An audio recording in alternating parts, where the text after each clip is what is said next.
બહુ જ સારા લક કે નિયતિ તમારી હશે કે 3 વર્ષની ઉંમરે મોટા પડદા પર તમારી એન્ટ્રી થઈ.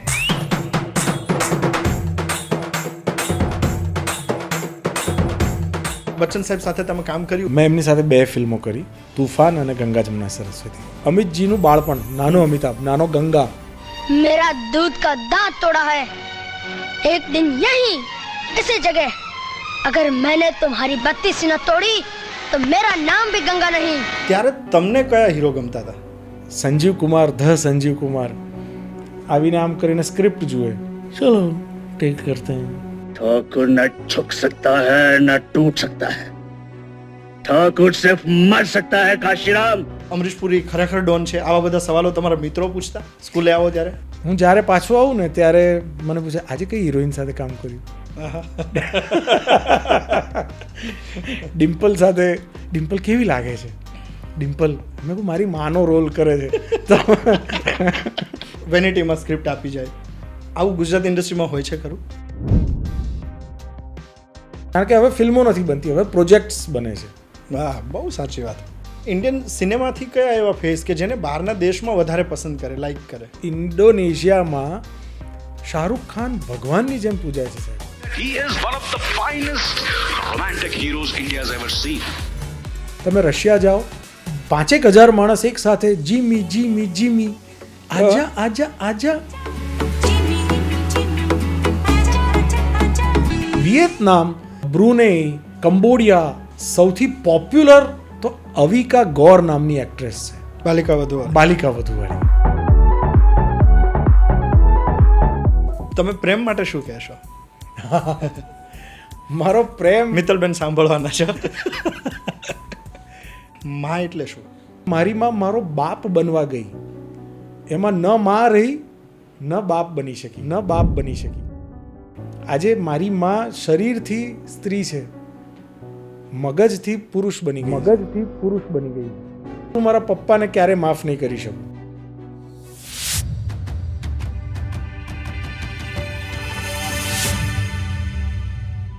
રંગભૂમિ, ટેલિવિઝન, સિનેમા અને સરકાર, આ બધી જ જગ્યાએ એટલું કામ કર્યું છે, અને આ રેડિયો પણ.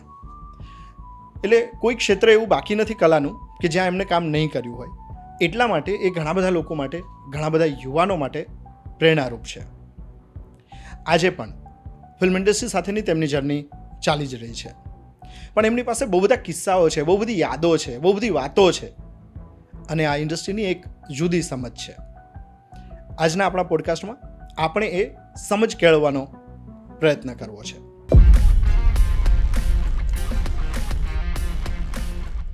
બિયોન્ડ બાઉન્ડ્રીઝમાં આજે આપણી સાથે છે નન અનધર ધેન મકરંદ શુક્લા.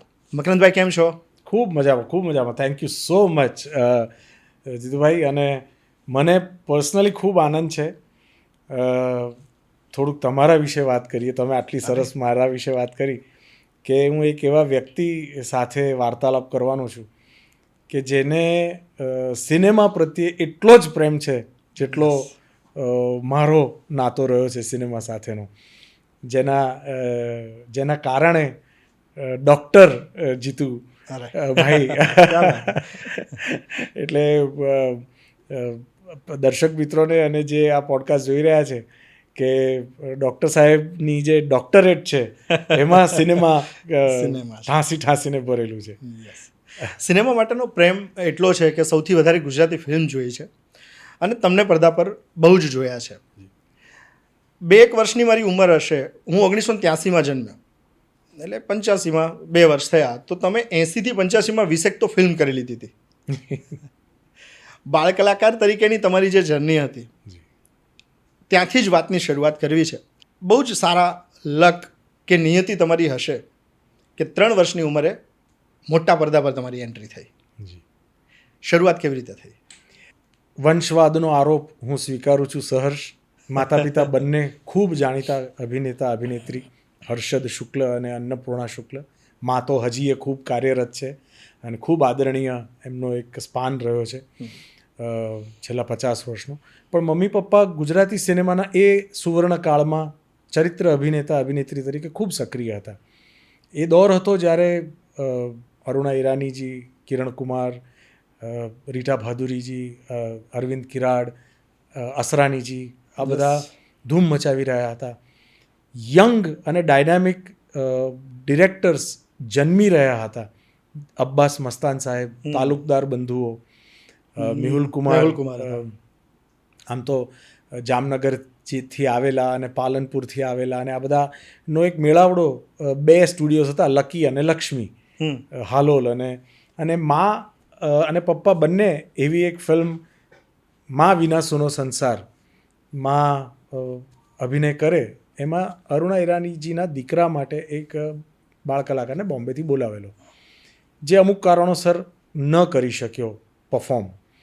મેહુલ કુમાર ડિરેક્ટ કરતા હતા, અને એકનું એક સંતાન હોવાના કારણે મને બીજે ક્યાં લઈને જાય, ક્યાંય મૂકીને જવાય નહીં, એટલે મને સાથે એ લોકો સેટ ઉપર લઈ જાય, મમ્મી પપ્પા. અને હું સાથે એમની સાથે એ વખતે being at the right time at the right place, હું ત્યાં હાજર હતો એ વખતે. અને અરુણાબેનની નજર મારા ઉપર પડી અને કીધું કે આમ તો બાળ કલાકાર જે દીકરાનો રોલ છે 7-8 વર્ષવાળો છે, પણ અન્ના મા અને અરુણાબેન પાછા બહુ જ સગી બહેનો જેવા મિત્રો, એટલે કે ના આપણે મકલાને ટ્રાય કરીએ. તો માં કે હજી બહુ જ નાનો છે અને મારી કંઈ જવાબદારી નહીં, તમારી પાસે વધારે હેવાયો છે, જો તમે અભિનય કઢાવી શકો તો હી ઇઝ ઓલ યોર્સ. અને બસ ત્યારથી શરૂઆત થઈ મા વિના સુનો સંસારથી. એ પહેલાં એક નાનકડો ગેસ્ટ અપિયરન્સ કરેલો, આમ જ માની સાથે હતો હું, અને ગામડાની ગોરી નામની એક ફિલ્મમાં અગેન અરુણાબેન.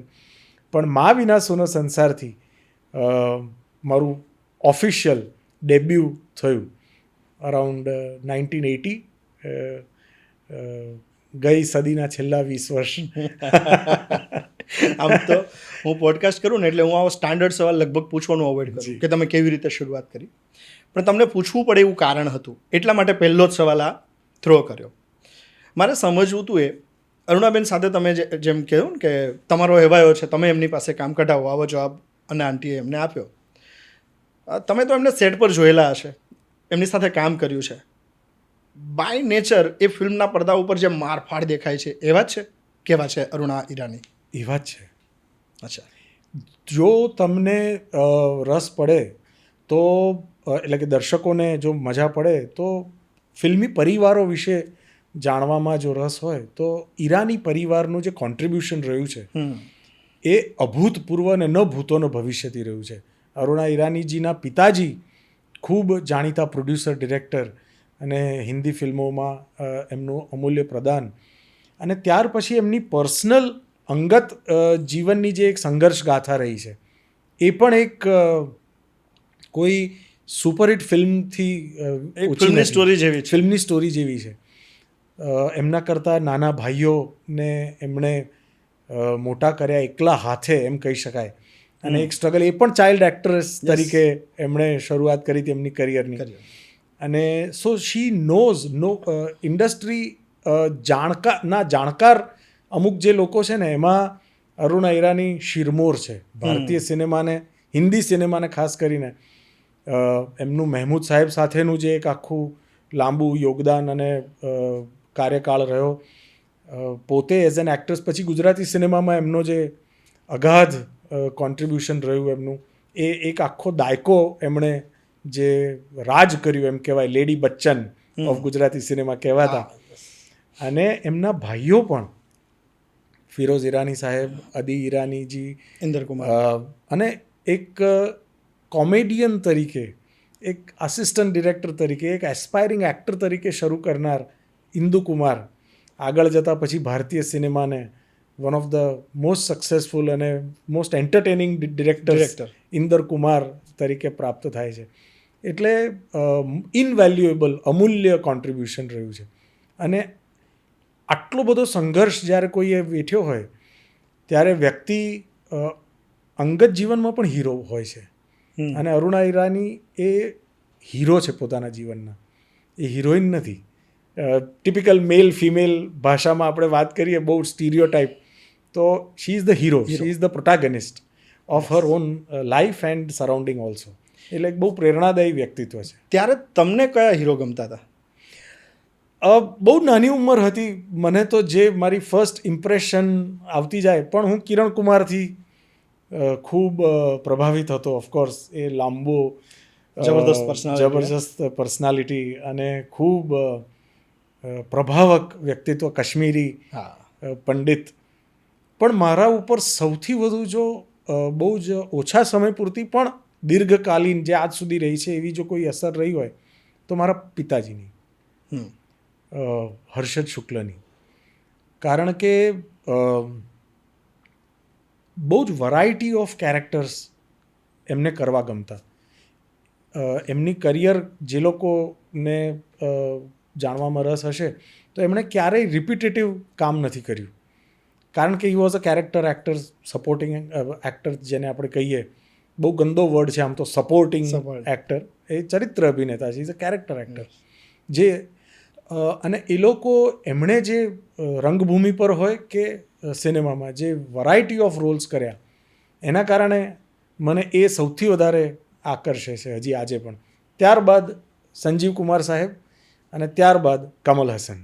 હમ આ ત્રણ મારા ઓલ ટાઈમ ફેવરેટ અત્યાર દરેકના સુધીના જુદા જુદા ઝોનર. genre. જબરદસ્ત. તમારા ફાધરની તમે વાત કરી એટલે આમ જો હું દર્શક મિત્રો તમને યાદ કરાવું ને તો એમનું વતન એટલે ખંભલાવ, લીંબડી તાલુકાનું ખંભલાવ. અને ખંભલાવથી બરાબર 5 કિલોમીટર દૂર મારું ગામ પાણશીણા. એટલે વતનના નાતે અમે એક માટી સાથે કનેક્ટેડ છીએ. તમારા ફાધરની તમે જ્યારે વાત કરો છો તો ક્યાંક મેં એવું વાંચ્યું છે કે કદાચ એમના કારણે જ બાળકમાંથી મેચ્યોર પણ તમે બહુ જલ્દી થયા. નેશનલ સ્વિમિંગ ચેમ્પિયન, પોતાના સમયના યુથ ફેસ્ટિવલમાં, કોલેજમાં, ગુજરાત યુનિવર્સિટીમાં જેટલા વર્ષ ભણ્યા એટલા વર્ષ શ્રેષ્ઠ અભિનેતા તરીકે, એક ચક્રી શાસન, અદ્ભુત નાટકો, ભરત દવે, સ્વર્ગસ્થ ભરત દવે અને સ્વર્ગસ્થ નિમેશ દેસાઈની સાથે આ લોકોની કરિયર શરૂ થઈ. દિગ્દર્શક, એક્ટર્સ. સૌથી વધારે એબ્સ્ટ્રેક્ટ થિયેટર હયવદન, ચીનુ મોદી સાહેબ જ્યારે એનું ટ્રાન્સલેશન કરે અને એને ડિરેક્ટ કરે. એટલે એક બહુ જ ઝડપથી ઉભરી રહેલો ધ્રુવ તારો જેમ આપણે કહીએ ને, ચારે બાજુ ચકાચોંધ થઈ જાય એવી ગતિથી એ ઉભરી આવ્યા કલા જગતમાં ગુજરાતના. અને પછી એટલી જ ઝડપથી સડનલી Exit. સંપૂર્ણ સંસાર ત્યાગી અને સંન્યાસ એમણે લઈ લીધો.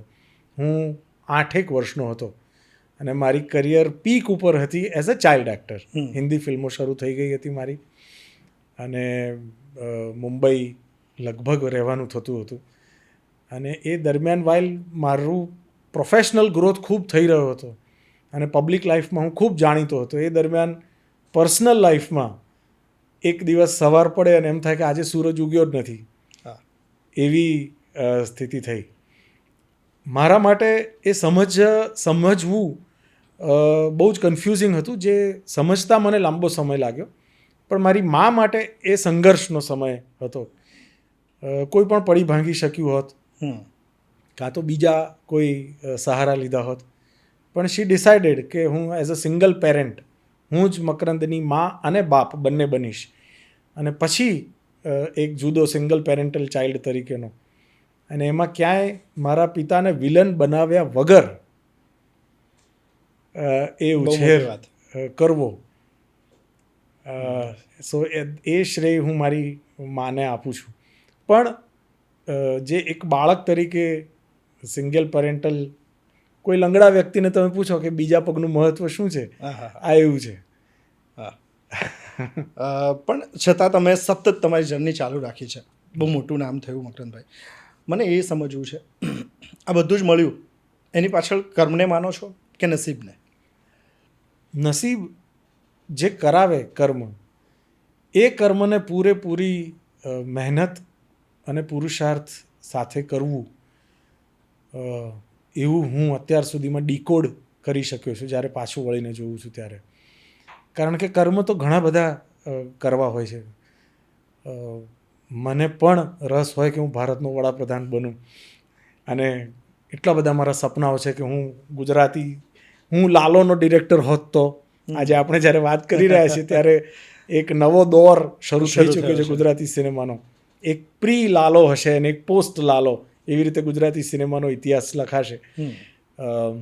તો મને એમ થાય કે લાલો મેં ડિરેક્ટ કર્યો હતો, પણ એની પાછળ મને જે મળ્યું, જ્યારે જે મળ્યું તે સમયે મેં એમાં 100% આપ્યું કે નહીં, એ મારા માટે વધારે અગત્યનું છે. એટલે વર્તમાનમાં જીવતા મને આવડે છે, કારણ કે હું એક કલાકાર છું. એક્શન અને કટની વચ્ચે જે છે એ જ છે જીવન. બાકી તો બધું પ્રેપ્સ છે, બધી તૈયારીઓ છે. હિન્દી સિનેમામાં તમે કામ કરવાનું સ્ટાર્ટ કર્યું, એટલે જેમ કે આ ફિલ્મ બની આપણે મા વિના સુનો સંસાર, પછી અનોખા બંધન બની અને તમે હિન્દીથી શરૂઆત કરી. ત્યાં તમે બહુ બધા લિજેન્ડ્સ સાથે કામ કર્યા. જી. અહીંયા પણ તમે કામ કરી ચૂક્યા હતા ત્યાં સુધીમાં. કોઈ આર્ટિસ્ટ માટે આ બંને ઇન્ડસ્ટ્રીને સમજવી હોય તો એ કઈ રીતે આ બંને પાસાને લે? ઓફકોર્સ ગુજરાતી સિનેમા એ વખતે વધારે ઓર્ગેનાઇઝડ હતું, અચ્છા, વધારે કેલ્ક્યુલેટિવ હતું, કારણ કે ગુજરાતી તરીકે વાણિજ્ય, વેપાર અને રૂપિયો અને ROI, રિટર્ન ઓફ ઇન્વેસ્ટમેન્ટ, એ આપણા મગજમાં પહેલું આવે. એટલે સ્ટાર્ટ ટુ ફિનિશ ફિલ્મો સૌથી વધારે જે તે સમયે ગુજરાતીમાં 80નો જે આપણે દાયકો ગણીએ, જે દરમિયાન મેં કામ કર્યું, લેટ 70s અને અર્લી 80s, તો પ્લસ મોટે ભાગે સ્ટુડિયોઝમાં કામ થતું હતું, ઇન્ડોર્સ થતું હતું, ભાગ્યે જ ક્યાંક, અથવા આઉટડોર્સ હોય તો પણ સ્ટુડિયોની આસપાસ જ તમને માહોલ એ બધો મળી રહેતો હતો. એટલે તમે એક સ્ટુડિયોમાં ઘૂસ્યા આખી સ્ટારકાસ્ટ સાથે અને મુહૂર્ત કર્યું અને ફાઇનલ પ્રિન્ટ લઈને બહાર આવ્યા. પછી ખાલી બધું ડબિંગને, એડિટિંગને એ બધું કરવાનું જ રહે. પણ એક કેલ્ક્યુલેશન કે ભાઈ 15 દિવસમાં, 20 દિવસમાં મારે ફિલ્મ બનાવવી છે. Having said and done that, એ વખતે કારણ કે સંપૂર્ણપણે 100% તમે જે કામ કરશો એનું જ તમને ફળ મળશે. આપે જે પ્રીવિયસ જે સવાલ પૂછ્યો, કર્મ, ત્યાં નિયતિ, સિનેમામાં કોઈ નિયતિ જેવું કશું છે જ નહીં. હું તો બહુ દ્રઢપણે માનું છું. ભલે આખી ઇન્ડસ્ટ્રી એમ કહેતી હોય કે ઇટ્સ અબાઉટ લક, પણ હું બહુ સ્પષ્ટપણે માનું છું કે તમે સારી ફિલ્મ બનાવશો તો લોકો તમને આજે નહીં ને થોડાક સમય પછી પણ વખાણશે તો ખરા. જેનું શ્રેષ્ઠ ઉદાહરણ છે તુમ્બાડ, રિલીઝ થયા પછી, અથવા તો શોલે, અત્યારે એઝ વી સ્પીક રિલીઝ થઈ છે 50 વર્ષ પછી. એટલે ગુજરાતી સિનેમા એ વખતે પણ કોઈ સબસિડી નહોતી, આઈ કોટ અનકોટ, કોઈ સરકારી સહાયો નહોતી. તમે સરસ ફિલ્મ બનાવો, એનું સરસ માર્કેટિંગ કરો, સારી પબ્લિસિટી કરો, અને જો જેન્યુઇનિટી હશે, કન્વિક્શન સાથે ફિલ્મ બનાવી હશે, તો એ ફિલ્મ પ્રેક્ષકો સુધી પહોંચશે જ. સિંગલ સ્ક્રીન હતા, મલ્ટીપ્લેક્સીસ નહોતા, અને તેમ છતાં એક કલ્ટ ગુજરાતી સિનેમાનો એ વખતે ઊભો થયો. અને એમાંથી જે ડિરેક્ટર્સ નીકળ્યા એ આગળ જતાં હિન્દી સિનેમામાં અનેક national award winners, Mehul Kumar સાહેબ, ક્રાંતિવીર, તિરંગા, અથવા અબ્બાસ મસ્તાન સાહેબની જે આખી બર્માવાલા બ્રધર્સની જે આખી જોઈએ જર્ની, તો ખિલાડીથી શરૂ કરીને બાઝીગર ને આ બધું, એના પાયામાં આ ગુજરાતીઓ છે. કારણ કે આ જ એક મોકો છે, જે કરવાનું છે અત્યારે કરી લેવાનું છે. એક તો ફિલ્મ હતી, ફિલ્મ પર શૂટ થતું હતું, રાઈટ. ડિજિટાઇઝેશન એક થોડોક દાટ વાળ્યો છે એમાં પણ, કે ભાઈ ચલો ફરી કરી લઈએ, ટેબલ પર સુધારી લઈશું. VFX તો ઓર દાટ વાળ્યો છે, AI તો હવે ખબર નહીં ક્યાં લઈ જશે.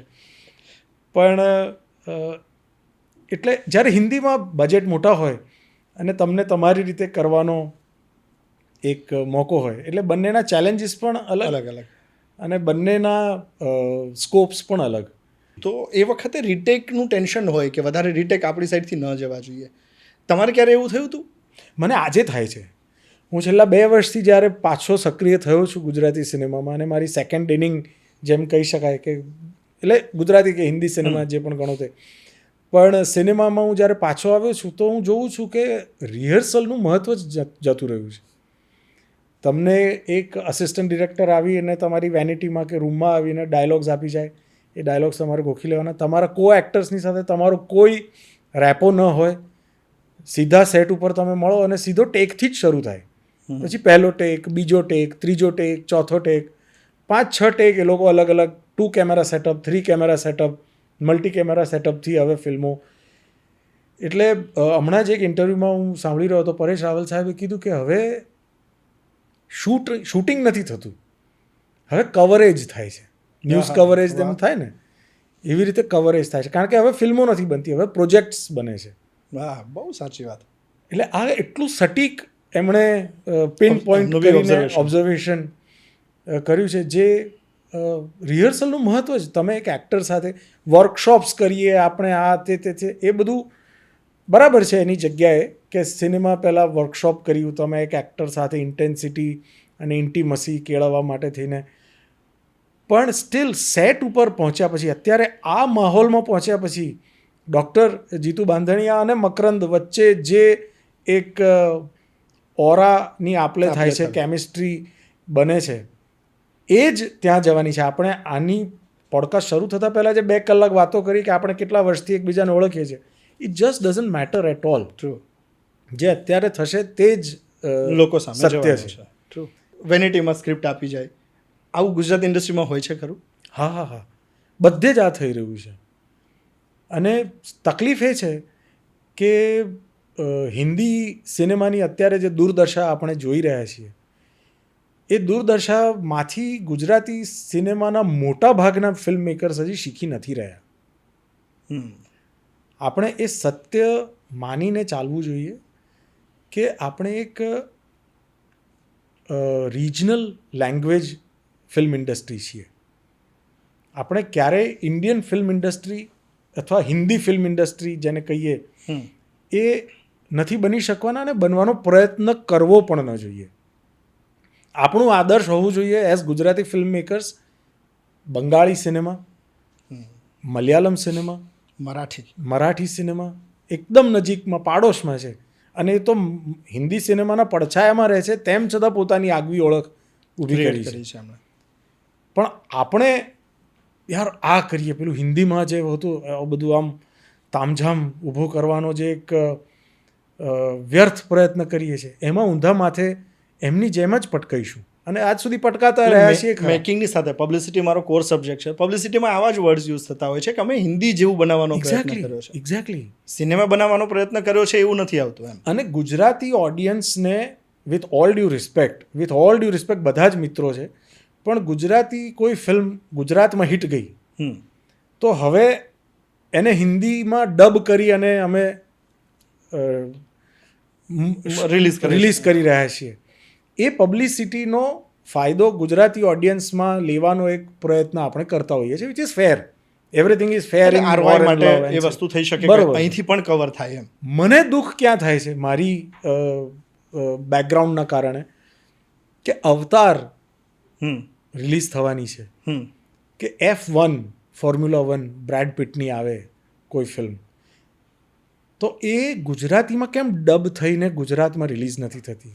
બહુ સાચી. એ તમિલમાં થાય છે, એ તેલુગુમાં થાય છે, એ મલયાલમમાં થાય છે, એ હિન્દીમાં થાય છે. ગુજરાતીમાં ડબ થઈને ગુજરાતની ટેરેટરીમાં અવતાર ગુજરાતીમાં જુઓ, અને એમાં મેઇન હીરોના અવાજમાં મલ્હાર ઠાકર કે યશ સોનીનો અવાજ હોવો જોઈએ. હવે આ બદલાવ લાવવા માટે એમાં મહદઅંશે ગુજરાતની પ્રજાનો પણ સહકાર બહુ જરૂરી છે. એક્ઝેક્ટલી. કારણ કે એમને એટલે it's a long process. Gujarati ભાષા માટે એવું નથી એમ કે ભાઈ હું મારી ભાષાની ફિલ્મ જોવા માટે જાઉં. અત્યારે જાય છે. તમે સેટ પર હતા અને બચ્ચન સાહેબ સાથે તમે કામ કર્યું હોય તો એ વખતની કઈ યાદો તમને હજી એ યાદ આવી જાય કે હા યાર આ મોમેન્ટ ભૂલવ્યા કરી છે? મેં એમની સાથે 2 ફિલ્મો કરી, તુફાન અને ગંગા જમના સરસ્વતી. અને એ વખતે હું લગભગ 8મા 9મા ધોરણમાં હતો. મનમોહન દેસાઈ સાહેબની ફિલ્મો છે બંને. એટલે એક તો અમિતાભ બચ્ચન કરતાં મનમોહન દેસાઈ સાથે કામ કર્યું, જેમણે અમિતાભ બનાવ્યા, અને અમે ગુજરાતીમાં જ મારી સાથે વાત કરે ધ લેજેન્ડ મનમોહન દેસાઈ. અને આપણે તો બધી ફિલ્મો અમર અકબર એન્થની, મર્દ, આ તે બધું જોયેલું, એ નસીબ ને બધી ફિલ્મોના ઓરામાં. સો આઈ હેડ સ્ટડીડ મનમોહન દેસાઈ થરલી, આઈ હેડ સ્ટડીડ અમિતાભ બચ્ચન થરલી. જ્યારે હું એમની સાથે ફિલ્મ કાશ ઓલરેડી આવી ગયેલી, એટલે એક બેકલોગ મારી સાથે હતો. એમાં તમને નેશનલ એવોર્ડ મળેલો ને? કાશ માટે જી, ક્રિટિક્સ નેશનલ એવોર્ડ મને મળ્યો. અને સૌથી વધારે વખણાઈ જે મારી ફિલ્મ એ કાશ. અને કાશના કારણે, કાશ પછી તુફાન અને ગંગા જમના સરસ્વતી, અમિતજીનું શૂટિંગ નહોતું એ દિવસે. હમ એમનું ઓલરેડી સીન પતી ગયો હતો અને પછી અમારો સીન હતો. સીન એવો છે કે મને ડાકુઓ ઉપાડી જાય છે અને બસમાં ઝપાઝપીનો સીન છે અને મને ધક્કો મારે છે ને બસનો જે થાંભલો હોય, બસની અંદર જે દંડો પકડીને ઊભા રહેવાનો એ થાંભલો મને વાગે છે અને હું પડી જાઉં છું. એટલે મેકઅપ દાદાએ, જે મેકઅપ મેન હતા, એમણે અહીંથી લોહી કાઢ્યું હતું. અહીંથી આમ સરસ મજા ફિલ્મી સ્ટાઇલ, કપાળે જ બધાને વાગે 90%. પાટો હોય તો એ પેલું લાલ જામું અહીંયા જ પડ્યું હોય. એટલે આપણે 91ની વાત કરી રહ્યા છીએ. તો એણે લોહી કાઢ્યું હતું અને અમિતજી દૂર બેઠા બેઠા જુએ. વેનિટીનો તો જમાનો જ નહોતો એ વખતે. સો સેટ ઉપર જ બધા બેઠા હોય અને એમની આ મજા કે એમનું શૂટ ના હોય તો પણ એ સેટ ઉપર હાજર રહે. સો હી વોઝ ઓબ્ઝર્વિંગ. પછી એમણે મંજીને 1 મિનિટ માટે કીધું, મનમોહન દેસાઈને, કે મંજી 1 મિનિટ એક બ્રેક લેતે हैं. મને લલ્લા કહે છે અમિતજી. અચ્છા. तो मैंने कहा लल्ला इधर आओ. मैंने कहा 10 मिनट एक ब्रेक ले लो. तुम्हें क्या लगा है? मेरे को वो गुंडे ने मुझे धक्का मारा तो मुझे वो बस का जो डंडा है वो लगता है यहाँ पर और मैं गिर जाता हूँ, ऐसा शॉट है. तो उसी के मंजी, अगर इसको डंडा लगेगा तो खून कैसे निकलेगा? અચ્છા. चाकू लगेगा या कोई धारदार तीक्ष्ण वस्तु वागे तो लोही તો निकले. લોહી નીકળે. મનમોહન દેસાઈએ પણ કાન પકડીને સ્વીકાર્યું. પછી એમના મેકઅપ મેન દીપક સાવંતને એમણે કીધું મેરી કલર પ્લેટ લાવો. એટલે મેં કલર પ્લેટ લાવી અને મિક્સ એન્ડ મેચ કરીને એક મસ્ત જાંબલી બ્લુઇશ બ્રાઉનિશ જામું એમણે બનાવ્યું અને એ પછી એમણે પેલું લોહી કાઢી નાખી અને એ જામું પડી જાય આપણે જેમ લોહી જામી જાય. લોહી જામી ગયું હોય. That is the level of અંદર સુધી ઘૂસી જવાની જે વાત છે ને, ભલે પોતાનું જે તે સમય ન હોય તો પણ ત્યારે અમિતાભ બચ્ચન બનાય છે. એ તમને 20 વર્ષ પછી આજે એ વસ્તુ તમારા જીવનમાં આજીવન મારા સાથે જે બની ગયેલી ઘટનાઓ છે આ બધી, એ ક્યારેય નહીં જાય. અને એટલે તમને એમ થાય કે વાય અમિતાભ બચ્ચન ઇઝ અમિતાભ બચ્ચન. કેમ કોઈ દૂર દૂર સુધી 1 થી 10 નંબર જેમ એમના વિશે કહેવાય કે પછી 11મા નંબરથી બીજા બધા શરૂ થાય. આજે આટલા વર્ષે પણ એમનું પ્રિસિઝન, એમની મહેનત એમના કામ પ્રત્યેની અને ડેડિકેશન અને એનો સાવ અંતિમ એક બીજો આપણને એમ કહીએ કે આટલું બધું ભગવાને કેવી રીતે કોઈ એક વ્યક્તિને આપ્યું હોઈ શકે. તો એ મને અનુભવ થયો સંજીવ કુમાર સાહેબ સાથે. એટલે હું નેક્સ્ટ ક્વેશ્ચન એ જ પૂછવાનો હતો. મારા મનમાં એ ચાલતું હતું સંજીવ કુમાર વિશે તમને પૂછવું છે.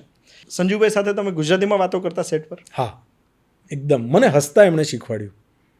મને હસતા નહોતું આવડતું. મને ખડખડાટ એવી રીતે હસતા નહોતું આવડતું. એક તો ઘરમાં બધું એકલા રહીએ, મમ્મી આ તે બધું, ઘરે જઈએ એટલે કચરા પોતા વાસણ કપડાં જાતે કરવાના અને બધું એકદમ ગ્રાઉન્ડેડ થઈ જવાનું. કારણ કે મા વોન્ટેડ, અને માને ખબર હતી કે આને બાપ વગર ઉછેરવાનો છે મારે. He must realise that. મારે આને છાવરીને ઉછેરવાનો નથી, આને તડકામાં જ ઉછેરવાનો છે. આ છાંયડા વગર ઉછેરવો જોઈએ. એટલે કેક્ટસની જેમ ઓછું પાણી હોય તોય ચાલે એવી રીતે મને ઉછેરવાનો હતો. અને ઇન્ડસ્ટ્રીમાં પેમ્પર્ડ હોઈએ જ્યારે પણ સેટ ઉપર જઈએ ત્યારે. એટલે મને હસતા નહોતું આવતું. હું બહુ જ શાય છું આમ અંતર્ગત રીતે. અચ્છા, સંજીવ કુમારની વાત નીકળી છે તો જે આપણે વાત કરતા હતા, એક અમિતાભ બચ્ચન તમને મળે છે કે જે 101% આપી દે પોતાનું.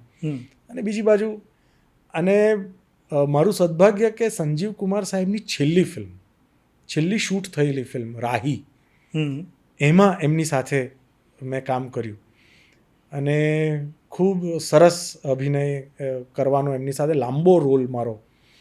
એટલે 9 વાગ્યાની શિફ્ટ હોય સવારની, તો 12:30-1 વાગે હરિભાઈ આવે અને પછી તૈયાર થાય, જમી કરીને, જમવાનું એમને ખાવાના શોખીન એટલે સુરતી લાલા, ખાઈ કરીને 2-2:30 વાગે સેટ ઉપર આવે. ત્યાં સુધી હું, ઓમ પ્રકાશજી, સ્મિતા પાટીલ, અમે બધા અમારી લાઇન્સ 10-10 વાર રિહર્સ કરી અને તૈયાર બેઠા હોઈએ. ટાલ પડી ગઈ હતી એટલે વિગ પહેરે, સેટ ઉપર આવીને ટોપીની જેમ અને પછી સંજીવ કુમાર સંજીવ કુમાર આવીને આમ કરીને સ્ક્રિપ્ટ જુએ, હા ચલો ટેક કરતે હૈ, ચલો ટેક કરતે હૈ. અને તમે જે 10 રિહર્સલ કર્યા હોય અને જે પરફોર્મ તમે ન કરી શકો એ માણસ એમનેમ કરી દે પહેલાં જ ટેકમાં, શું વાત છે. ત્યારે તમને એમ થાય કે આ ભગવાનની ગિફ્ટ જ હોઈ શકે. આ જેમ ગોવિંદા માટે કહેવાય છે કે આટલો બધો ઇમ્પ્રોમ્પ્ટ્યુ ને ઇમ્પ્રોવાઇઝ, આટલો બધો જીવનથી ભરેલો વ્યક્તિ, તો સંજીવ કુમાર તો એટલે શું ઘટના હશે એ આપણે શોલે અમે લોકો આ જોઈ લીધેલી હોય અને એમની બધી ફિલ્મો નયા દિન નઈ રાત વિશે સ્કૂલ છે. સંજીવ કુમાર તો કોઈ પણ એક્ટરે ક્યાંય બહાર વિદેશમાં જવાની, હોલિવૂડમાં રોબર્ટ ડિનેરો ને બધા પોતપોતાની જગ્યાએ મહાન જ છે, પણ ખાલી સંજીવ કુમારને તમે ડીકોડ કરી લો ને એઝ એન એક્ટર તો ઘણું છે. તમારે 2-3 જન્મારા નીકળી જાય એઝ એન એક્ટર. તમે બાળક તરીકે બાળ સહજ સવાલ એમને ક્યારેય એવો પૂછી નહોતા લેતા કે સાહેબ આ યાદ કેવી રીતે રહી જાય છે? હું બાળક રહ્યો જ નહોતો જીતુભાઈ. હું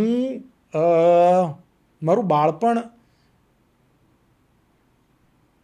પૂજાના ફૂલ કરીને મેં ત્યારે જ મરી ગયું હતું. પૂજાના ફૂલ આસપાસ હું 8-7 વર્ષનો હતો અને પપ્પાએ સંન્યાસ લીધો અને પપ્પા અમને છોડીને જતા રહ્યા પીરિયડ. અને ત્યાર પછી જે અંગત જીવનમાં રાતોરાત બાળકમાંથી પુરુષ બની ગયો હું, અને પછીની the rest is all mature. એટલે મારી સાથે પણ એક વયસ્કની જેમ જ વર્તાવ કરવામાં આવતો સેટ ઉપર પણ બાકીના કલાકારો દ્વારા. મારા રોલ્સ પણ એવા મળ્યા છે મને. રાહીમાં અનાથ સ્મિતા પાટીલનો દીકરો હોવા છતાં મને એ હોસ્પિટલમાં મૂકી જાય છે. ભાવનામાં શબાના આઝમીજી સાથે સેમ વાર્તા. પરિવારમાં મિથુન ચક્રવર્તી સાથે અનાથ. કાશમાં કેન્સર થાય અને મરી જવું.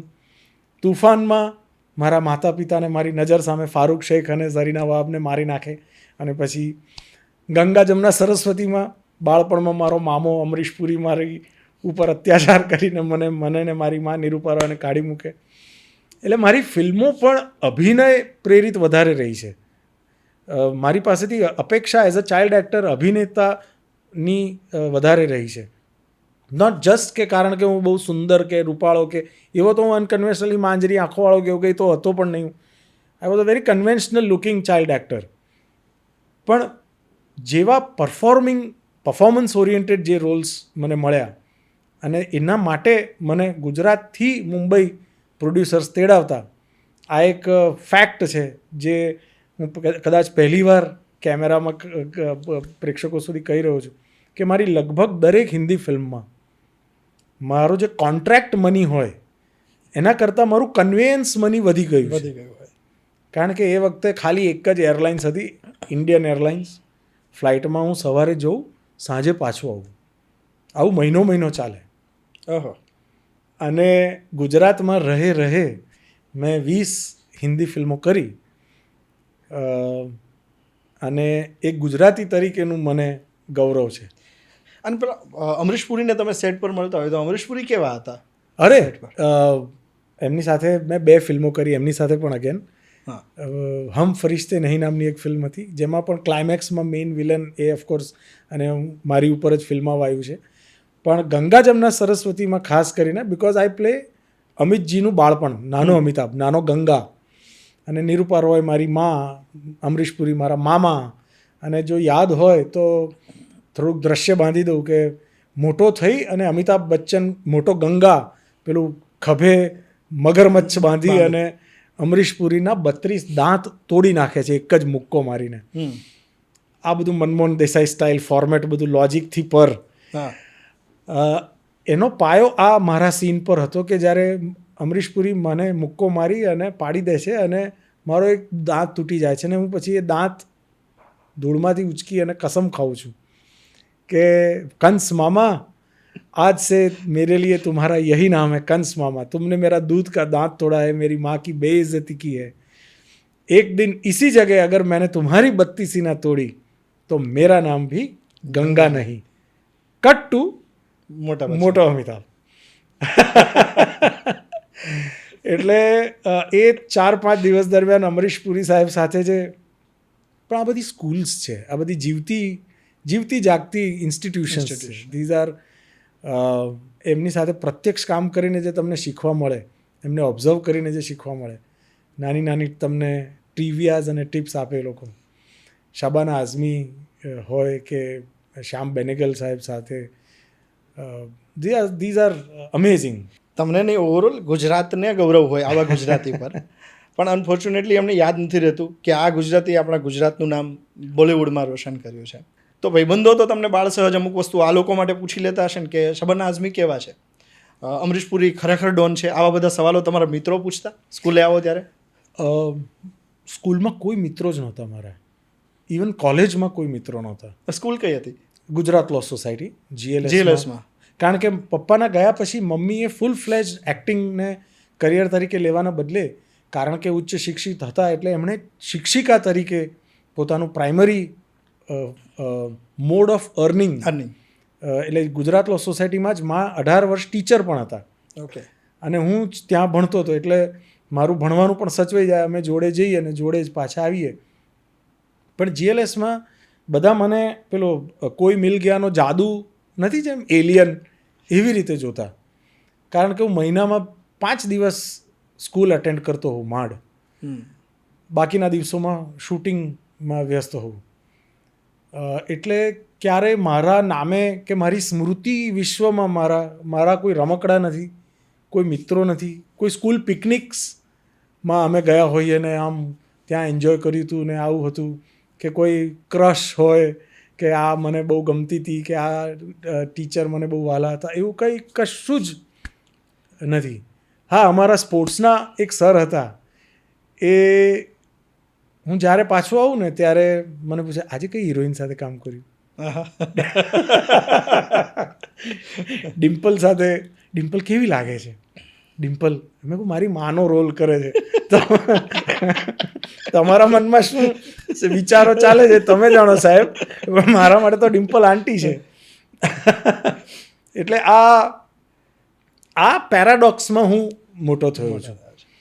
એટલે મોટાઓની સાથે રહ્યો, પણ મોટા મને મોટો ગણે નહીં, અને નાનાઓની વચ્ચે હું અસ્થાને આવી જતો હતો વૈચારિક ભેદના કારણે. મેળવ્યું બહુ બધું, સાથે ગુમાવવું પડ્યું, એવું થયું ને? બાળપણ ગુમાવ્યું. નો પેઇન નો ગેઇન. કંઈક પણ મેળવવા માટે તમારે કંઈક તો ભોગ આપવો જ પડે છે. મહાભારત જીતવા માટે ગુરુ, કાકા, ભાઈઓ કેટલું બધું ગુમાવ્યું પાંડવોએ. પપ્પાના નિર્ણય જ્યારે ખબર પડે છે કે એ હવે નથી સાથે, એ જ રાત્રે તમારે જવાનું હોય ને એમની સાથે કંઈક ડિસ્કશન કરવાનું હોય, તો એમને કેવી રીતે મનાવો ના રહો ને મારી સાથે? એ મોકો જ ના મળ્યો. એટલે I am not able to imagine also. મારી પાસે જે ખાલી ધૂંધળી કેટલીક સ્મૃતિઓ છે, 4 વર્ષથી લઈને 6 વર્ષની 7 વર્ષની વચ્ચેની, કે જ્યાં એમણે મને કંઈક શીખવાડ્યું હોય કે કંઈક એમને મેં જોયા હોય, અથવા મને સ્વિમિંગ એમણે શીખવાડ્યું બાય ધ વે. અને સ્વિમિંગ શીખવાડવાની રીત બ્રુસલીની માર્શલ આર્ટથી ભરપૂર ફિલ્મ બતાવવા લાગી, એટલે મારો એડ્રેનલાઇન રશ અંદર એમણે ભરપૂર કર્યો. પછી સીધા સ્ટેડિયમ ખાતે આવેલા સ્નાનાગારમાં લઈ જઈ અને 3rd બોર્ડ ઉપર મને મોકલ્યો, કપડાં સાથે, બૂટ પહેરેલા છે મેં, અને ઉપર જઈને મને કે જાઓ ઉપર, એટલે હું ઉપર ચડી ગયો. અને પછી ત્યાંથી એમણે નીચેથી બૂમ પાડી મને કે પેલા બ્રુસલીએ જેમ જમ્પ મારીને કિક મારી હતી, ફ્લાઇંગ કિક, એવી રીતે પાછળથી દોડીને આવ અને ફ્લાઇંગ કિક મારીને કૂદી જા. અને હું કૂદી ગયો. આ મારું પહેલું સ્વિમિંગ શીખવાનો અનુભવ. So this was my father. અને આવી રીતે કોણ સ્વિમિંગ શીખવાડે ભાઈ કોઈ બાળકને? પણ that is how he wanted his child two grow up. કદાચ પ્રોસેસ છે ને, જે યાત્રા છે એ બહુ મજાની છે. કારણ કે સંન્યાસ લીધા પછી એ તો જતા રહ્યા, ત્યાર પછીના 25 વર્ષ એ જીવે છે કે મૃત્યુ પામ્યા છે? જીવે છે તો ક્યાં જીવે છે? નથી એમના પોતાના સગા ભાઈઓને કે એટલે કે મારા કાકાઓને, મારી દાદીને, દાદાને કોઈને ખબર, કે નથી અમને ખબર. એટલે કોઈ વ્યક્તિના પિતાજી ગુજરી જાય અને આપણે એમ કહીએ કે હવે સ્વર્ગસ્થ છે. મને કોઈ પૂછે કે તારા પપ્પા અત્યારે શું કરે છે કે ક્યાં છે, તો આઈ હેડ નો આન્સર. મેં મારા પિતાજીને 20 વર્ષ તો એટલો બધો મારી જે ઇમ્પ્રેશનિસ્ટ ઉંમર જેને કહીએ, કોલેજ પછી 25-30 વર્ષનો થયો ત્યાં સુધી મેં માત્ર ધિક્કાર્યા છે કે યાર આવું કરવાનું, આવું છોડીને જતા રહેવાનું, અને સામે બતાવી દઉં, હવે તો બતાવી જ દઉં એમ. સો મારી વેદનામાંથી વાણી પ્રગટી એ 20 વર્ષ દરમિયાન. પછી સમજણા થયા પછી કે સાવ એવું નથી હોતું. ઇટ વોઝ હિઝ કર્મ, હિઝ નિયતિ, વોટ એવર. મારી માતા પિતાનું જે હતું તે, મારું જે હશે તે નિયતિ. મે બી હું આ જ રીતે, અને જો એ ન હોત, જો એ દુઃખ મેં સહન ન કર્યું હોત અંગત જીવનમાં, તો આજ સુધી વગર ગ્લિસરીને આંસુ લાવવાની કળા માત્ર 10 સેકન્ડમાં, કે કાશનો ડેથ સીન જોઈને હું 1 મિનિટ વધારે લઈશ ખાલી. કાશમાં હું મૃત્યુ પામું છું અંતે, અને એ સીન કર્યા પછી ભટ્ટ સાહેબ આવીને મને ચોંટી પડ્યા અને ખૂબ ખુશ થઈ ગયા. મારા મામા મારી સાથે આવતા હંમેશા મારા ગાર્ડિયન તરીકે, કારણ કે મા તો સ્કૂલમાં ટીચર તરીકે, એટલે ક્યારેય મારી હિન્દી ફિલ્મી કરિયરમાં મા ક્યારેય ભાગ્યે જ 1-2 સેટ ઉપર આવ્યા હોય તો. અબોધમાં એ હતા, કારણ કે એમાં એ પોતે અભિનય કરતા હતા. માધુરીની માનો રોલ એમણે કર્યો છે, અને માધુરીની ફર્સ્ટ ફિલ્મ. પણ એ સિવાય માં ક્યારેય મારી સાથે બહુ આવ્યા નથી. કાશ પત્યા પછી એટલે ડેથ સીન થયો ને, એટલે ભટ્ટ સાહેબ બહુ જ ભેટીને મને વહાલ કરીને ખુશ થઈ ગયા મારું પરફોર્મન્સ જોઈને. પછી એમણે મારા મામાને પૂછ્યું કે આ ક્યાંથી આટલું ઇન્ટેન્સિટી કેવી રીતે લાવી શકે છે આ ઉંમરે, એને જિંદગીની શું ખબર છે? ઇઝ જસ્ટ 12 વર્ષનો હતો હું, એટલે કોઈ સામાન્ય 12 વર્ષના છોકરાને. ત્યારે મારા મામાએ કીધું એમને, ભટ્ટ સાહેબ જે કાશ ફિલ્મની વાર્તા છે ને, એ એની અસલ જીવનમાં એ ઓલરેડી જીવી રહ્યો છે છેલ્લા 4-5 વર્ષથી. પછી જે ભટ્ટ સાહેબ અને હું એકબીજાને ભેટીને ધ્રુસકે રડ્યા, એ જે મેલ્ટડાઉન હતું એ એક જુદો, you get washed in your tears.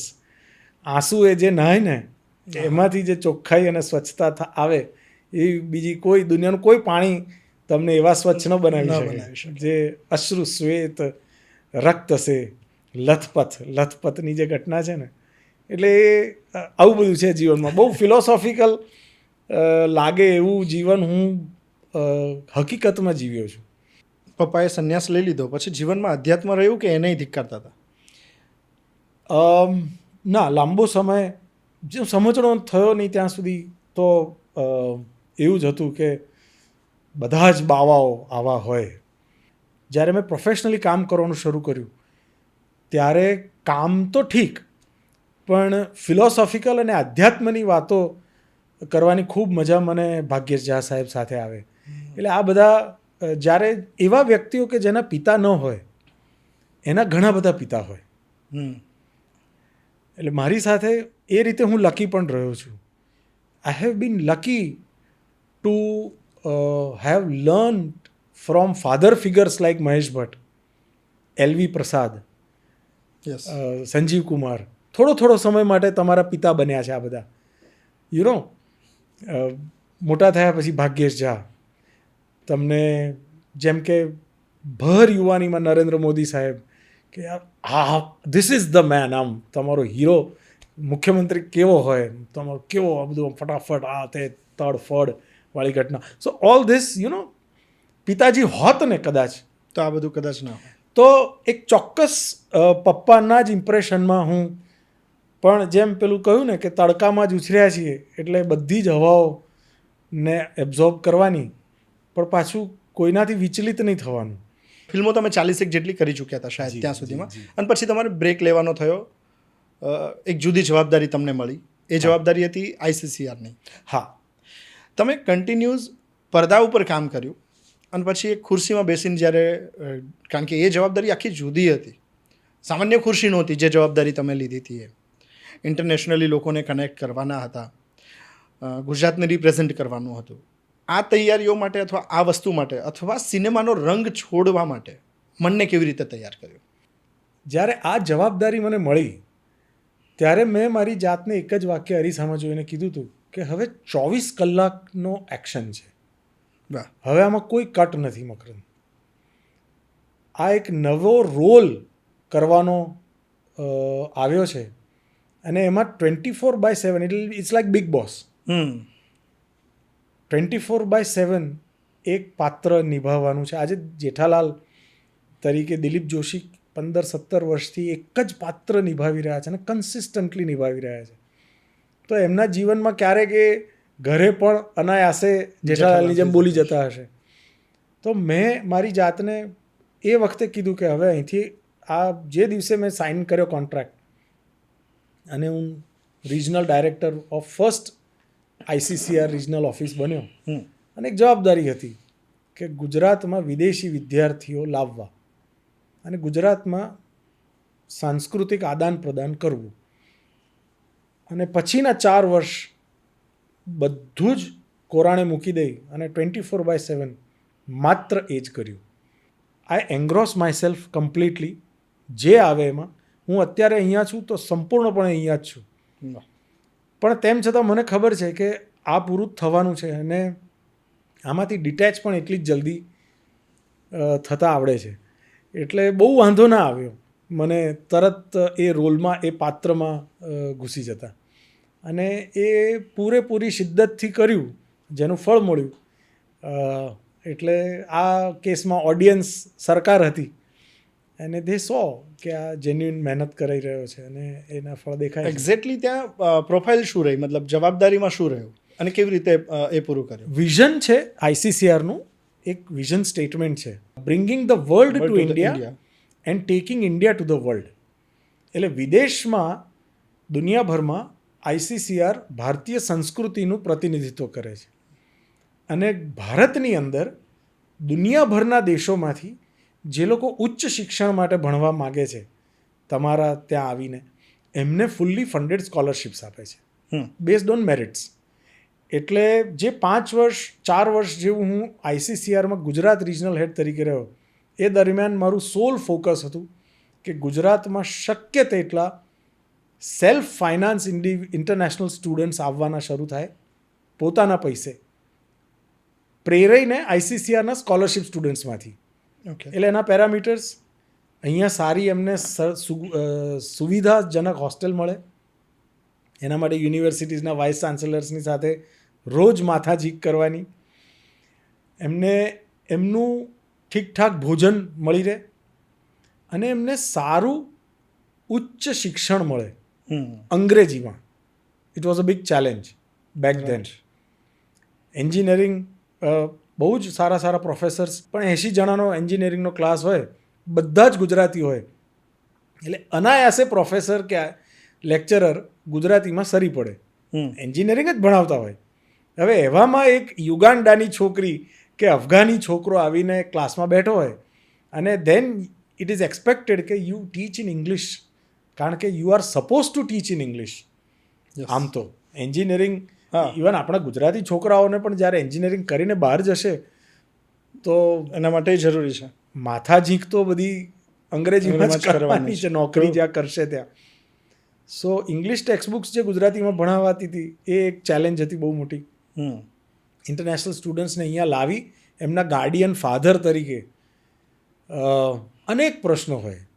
વિચિત્ર પ્રસંગ કહું તમને, ICCR શરૂ થયું, બીજી બેચ હશે, બીજી આઈ થિંક 2012ની આસપાસ, અને એક અફઘાની છોકરી એક દિવસ મારી અપોઇન્ટમેન્ટ લઈને મને મળવા આવી. મને કહે કે મારે sir I want to meet you alone. મેં કહો હા બોલો ને બેટા, क्या था? नहीं मुझे अकेले में मिलना है. મેં કહું આ રહી ઓફિસ, તું આવ. મારા આસિસ્ટન્ટને કીધું, મેં કહું ભાઈ તું બહાર બેસ 5 મિનિટ. અને છોકરી ધ્રુસકે ને ધ્રુસકે રડવા માંડી મારી સામે ખુરશી પર બેસીને. મેં કહું ક્યાં હુઆ, तुम्हें कोई प्रॉब्लम है? હજી આવે એને 2 મહિના થયા હતા, ગુજરાત આવે, અમદાવાદ આવે, અને ગુજરાત યુનિવર્સિટીમાં જ એનું એડમિશન કરાવેલું અમે. ધ્રુસકે ને ધ્રુસકે રડવા માંડી. મેં કીધું તું કારણ કે તને થયું છે, વોટ્સ યોર પ્રોબ્લેમ બેટા? મને કે સર મેને આઈ એમ 29 years old, मास्टर डिग्री में एने एडमिशन લીધેલું. मैंने कि मैंने आज जिंदगी में पहली बार जीन्स पहना है. અને ત્યારે જ એક લખલખું તમારા શરીરમાં પસાર થઈ જાય સાહેબ, કે કયા વિશ્વના લોકો, કેવા કેવા વિશ્વમાં, કેવા કેવા પરિપ્રેક્ષ્યમાં લોકો જીવતા હોય છે. એક છોકરી કેટલો સંઘર્ષ કરી અને આઈસીસીઆરની ઇન્ડિયન એમ્બસીમાં કાબુલમાંથી સ્કોલરશિપ મેળવી અને ત્યાંથી એ કયા સંજોગોમાં ત્યાંથી નીકળી અને ઇન્ડિયા આવી હશે ને અહીંયા આવી. અને મેં કહું તને ખાવાનો પ્રોબ્લેમ? કે ના, બધું બધું બરાબર છે સાહેબ, આજે હું ખુશ છું ને એટલે રડી રહી છું, કારણ કે મેં જિંદગીમાં પહેલી વાર જીન્સ પહેર્યું. સમજણી થઈ 2-2.5 વર્ષની હતી ત્યારથી બુરખામાં. એ તમે 2012માં વાત કરો. 2012માં. એટલે આ પણ એક વિશ્વ છે. ત્યારે તમારી અંદરનું પણ એક બધું હલી જાય. You know, this is the real film that happens with you. અને આવા તો કેટલા બધા દાખલા છે. કયા કયા કન્ટ્રીમાંથી અહીંયા આવતા સ્ટુડન્ટ? 100 કરતાં વધારે દેશોમાંથી અત્યારે ગુજરાતમાં છોકરાઓ ભણે છે. 100 કરતાં વધારે દેશો. તો તમે એ બેઝ બનાવ્યો કેવી રીતે? આ લોકોને કેવી રીતે કનેક્ટ કર્યા? સિક્રેટ કહી દઉં તમને, બધા મને બહુ ગાળો દેશે, મારા બીજા જ રિજનલ ઓફિસર્સ છે એ લોકો. મેં આઈસીસીઆર હેડક્વાર્ટર્સ ન્યૂ દિલ્હીને એવું કીધું કે જેટલી પણ એપ્લિકેશન્સ બીજા રિજનલ ઓફિસીસમાં અમુક કારણોસર ન અકોમોડેટ થઈ શકતી હોય એ બધી જ અહીંયા આવવા દેજો. બીજું, મેં આઈસીસીઆર હેડક્વાર્ટર્સને અને દરેક એમ્બસીને, ઇન્ડિયન એમ્બસીઝને એ કન્વિન્સ કર્યું કે વિમેન સેફટીની દ્રષ્ટિએ ગુજરાત થી સારું બીજું કોઈ રાજ્ય નહીં મળે તમને. કલ્ચરલી બહુ જ વાઇબ્રન્ટ છે અને સારામાં સારું શિક્ષણ, પીડીપીયુ, જીટીયુ, આ બધી યુનિવર્સિટીઝ એ વખતે ધમધમવા લાગી હતી. VNSGU, Kutch university, Saurashtra university, આ બધી યુનિવર્સિટીઓનું પણ કાયાકલ્પ થઈ રહ્યો હતો. એટલે it was a win win situation. અને અહીંયા ડૉક્ટર સાહેબ, મેં 4 વર્ષમાં એક રવિવાર નથી લીધો. મારી પત્નીને તમે પૂછી શકો, આપના તો મીડિયાકર્મી મિત્ર છે એટલે એ સાચું કહેશે. એક દિવસ હું ઘરે નથી રહ્યો. નો સેટરડે, નો સન્ડે. દર શનિ રવિ કોઈ એક વાઇસ ચાન્સલરનું મગજ ભ્રમિત કરવા માટેનો ટાર્ગેટ લેવાનો અને એમને જઈને મળવાનું. 4 વર્ષમાં 80,000 કિલોમીટર હું ફર્યો હોઈશ, સેલ્ફ ડ્રાઈવ. અને એક વાઇસ ચાન્સલર એવા નહીં હોય જેમને મેં ધમરોળી નહીં નાખ્યા હોય માનસિક રીતે, ટુ કન્વિન્સ ધેમ કે વિદેશી વિદ્યાર્થી તમારી યુનિવર્સિટીમાં આવશે, ભણશે, એનાથી તમને ગ્લેમર મળશે ઇન્ટરનેશનલ યુનિવર્સિટી હોવાનું, અને સાથે સાથે બીજા જે ફાયદા છે નેક કમિટીના કે યુજીસીના કે એ પણ બધા. એટલે પહેલાં તો હોમવર્ક, રિહર્સલ પૂરેપૂરું મેં કરી રાખેલું મારા કેરેક્ટરનું, રિજનલ હેડ ઓફ આઈસીસીઆરનું. અને પછી ફરી વળ્યા અમે ગુજરાત સરકાર સાથે. અમે ડીલ કરી કે જેટલા પણ સાંસ્કૃતિક મેળાવડા થાય ત્યાં મારા બધા જ વિદેશી વિદ્યાર્થીઓને લઈ જવાના, વીઆઈપી ટ્રીટમેન્ટ સાથે. એટલે તરણેતરનો મેળો હોય કે જીએમડીસી ગ્રાઉન્ડનું નવરાત્રિ હોય કે મોઢેરા સન ટેમ્પલની વિઝિટ હોય કે રણોત્સવ હોય, દરેક જગ્યાએ મારા વિદેશી વિદ્યાર્થીઓને, પતંગોત્સવ હોય, I use to make sure. અને એ રીતે એક એકેડેમિક એમ્બેસેડર અને કલ્ચરલ એમ્બેસેડર ઊભા કરવાનું એક બીડું ઝડપ્યું હતું. એ પછી તમે ઇન્ડોનેશિયામાં ડિપ્લોમેટ તરીકે પણ એક સમય સુધી રહ્યા. 5 વર્ષ. 5 વર્ષ સુધી. 2015થી 2021 સુધી હું ઇન્ડોનેશિયા, ગુજરાતમાંથી સર્વપ્રથમ અને હજી સુધીનો એકમાત્ર અને યંગેસ્ટ એવા કલ્ચરલ ડિપ્લોમેટ તરીકે ઇન્ડિયન ફોરેન સર્વિસીસમાં જે લેટરલ એન્ટ્રી જેને આપણે કહીએ, પોલિટિકલી અપોઇન્ટેડ તરીકે હું ત્યાં ડાયરેક્ટર ઇન્ડિયન કલ્ચર સેન્ટર અને ફર્સ્ટ સેક્રેટરીની ઉપાધિ સાથે ત્યાં હું એક જવાબદારી મેં નિભાવી. કોરોનાનો સેકન્ડ વેવ પત્યો ત્યાં સુધી હું ત્યાં જ હતો. ત્યાં જતા. અને એ 5 વર્ષ દરમિયાન ઇન્ડોનેશિયામાં ભારતીય સંસ્કૃતિ ને પાછી આખું જે દક્ષિણ એશિયાઈ પૂર્વના જે દેશો છે, ASEAN countries, association of south east Asian Nations, એમાં લગભગ નિર્જીવ થઈ ગયેલી ઇન્ડિયન કલ્ચર અને હેરિટેજને આપણે જે પાછું રિવાઇવ કર્યું, જે પ્રધાનમંત્રીશ્રીનું એક વિઝન હતું, સુષ્મા સ્વરાજજીનું જે વિઝન હતું એઝ ફર્સ્ટ વિદેશ મંત્રી ઓફ મોદી ગવર્મેન્ટ, અને ઓફકોર્સ પ્રાઇમ મિનિસ્ટર મોદી સાહેબનું જે એ પહેલાં 5 વર્ષ દરમિયાન જે એક્સટેન્સિવ વિદેશ પ્રવાસો રહ્યા, એટલે એમનું ફોકસ ફોરેન પોલિસીને લઈને ખૂબ હતું. અને ઇન્ડિયાનું જે સોફ્ટ પાવર છે એને દુનિયા સુધી પહોંચાડવું અને ડાયસ્પોરાને પાછું વિશ્વાસમાં લેવો. Yes. It was a very difficult task. Too much of meticulous અને મેનિપ્યુલેટિવ પ્લાનિંગ એન્ડ એક્ઝિક્યુશન. પણ એક સારા એક્ટર તરીકે આ બધું થઈ ગયું ભગવાનની દયાથી. ના, ખાલી એક્ટરથી નથી થવાતું, પણ બહુ બધું એના માટેનું તમારું આયોજન હશે. એટલે મેનેજમેન્ટ ડેફિનેટલી તમારું જોરદાર હોય જ, એની સાથે પણ મને એક્ટિંગ છે એ તમને ક્યાંક એમાં કામમાં આવી હોય. તમે આટલા બધા વિદેશોમાં તમારે ડિપ્લોમેટ તરીકે કે ઇન્ડિયાના રિપ્રેઝેન્ટ કરવા માટે તમારે જવાનું થયું હોય, ત્યાં આર્ટિસ્ટ તરીકે તમને બેનિફિટ થયા છે ખરા, આર્ટિસ્ટ હોવાના લીધે? હા, અને કેટલાક રસપ્રદ કિસ્સાઓ પણ બન્યા છે. બહુ જ હાઈ પ્રોફાઇલ ડેલિગેશન હતું ઇન્ડોનેશિયામાં, જકાર્તામાં, અને ત્યાં હું ચીફ ગેસ્ટ હતો, Bing director Indian culture centre, one of the chief guest. અમેરિકાના કલ્ચર સેન્ટર એટ અમેરિકા, પછી જેપનીઝ કલ્ચર સેન્ટર, આલિયોન્સ ફ્રાન્સે, ફ્રાન્સના સાંસ્કૃતિક બધા પ્રતિનિધિઓ ત્યાં ચીફ ગેસ્ટ તરીકે હતા. અને ત્યાં પછી એક મ્યુઝિકલ ઇવનિંગ હતી જે ત્યાંના લોકલ કલાકારો દ્વારા ગવાવાનું હતા ગીતો બધા. અને ત્યાં એક બહેને આવી અને ગીત ગાવાનું શરૂ કર્યું.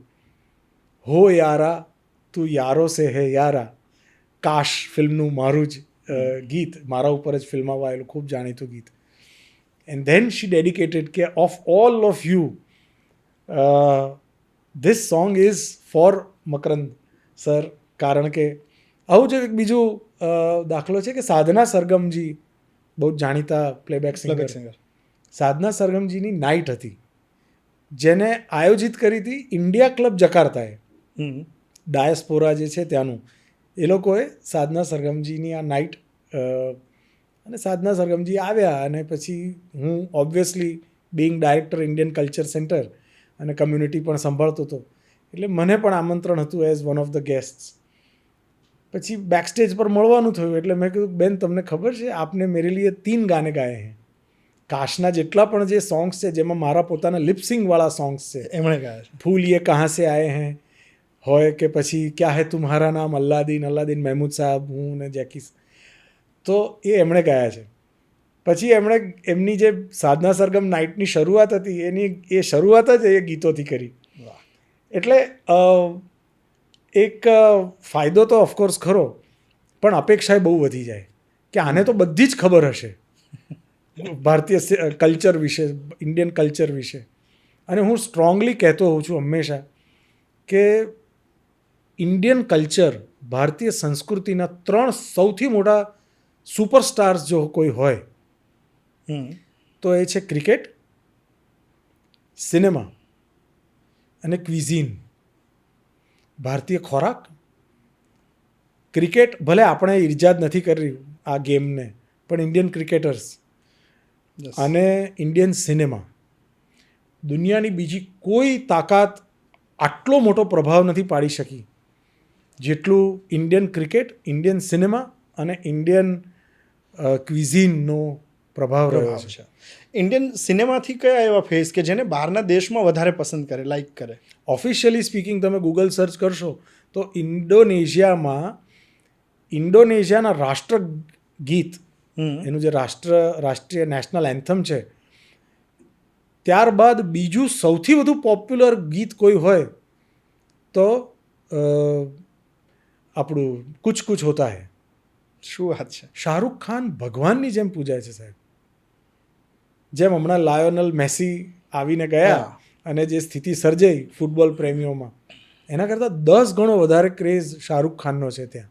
તમે રશિયા જાઓ તો રશિયામાં જ્યારે લોકોને ખબર પડી, હું જ્યારે રશિયા હતો celebrating 100 years of Indian cinema, કે મેં મિથુન ચક્રવર્તી સાહેબ સાથે ફિલ્મ કરી છે, તો 5,000 માણસ એક સાથે જીમી જીમી જીમી આજા આજા આજા જીમી જીમી, એટલે ભલે એ મારી ફિલ્મનું ગીત નથી, મેં તો પણ કે ના બસ તે મિથુન સાથે કામ કર્યું છે ને, you have touched Mithun Chakraborty. So after Raj Kapoor, Mithun is one of the greatest stars.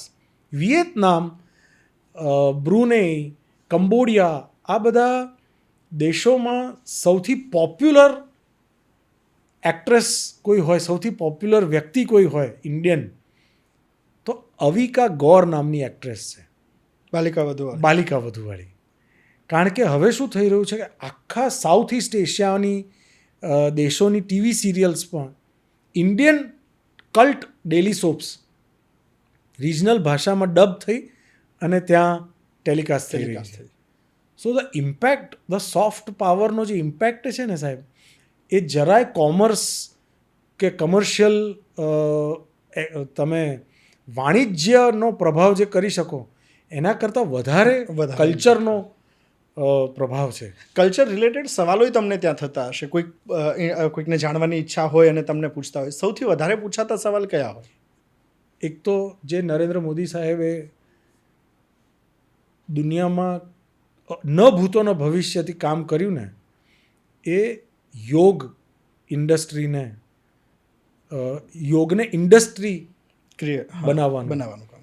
અને એ એટલા માટે ત્યારથી શરૂ થયું. બધું હતું જ પહેલાં, અનેક યોગ ઋષિઓ, અયંગર સાહેબ હોય કે મહર્ષિ યોગી હોય કે બાબા રામદેવની, લોકો પોતપોતાની રીતે કામ કરતા હતા, નો ડાઉટ ટુ દેટ.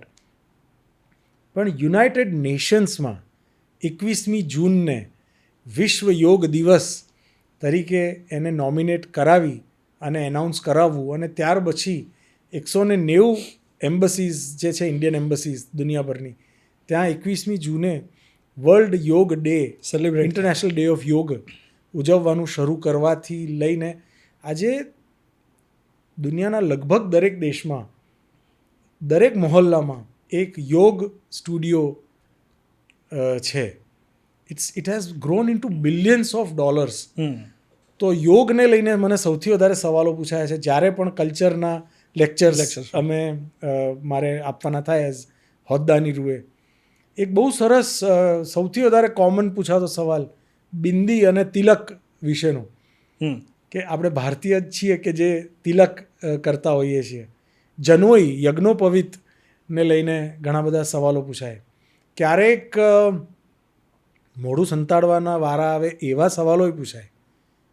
મને સાઉથ ઇસ્ટ એશિયામાં વસતા સનાતની હિન્દુઓએ અનેકવાર એવું કહ્યું છે કે અમે અસલી હિન્દુ છીએ, તમે અસલી હિન્દુ નથી.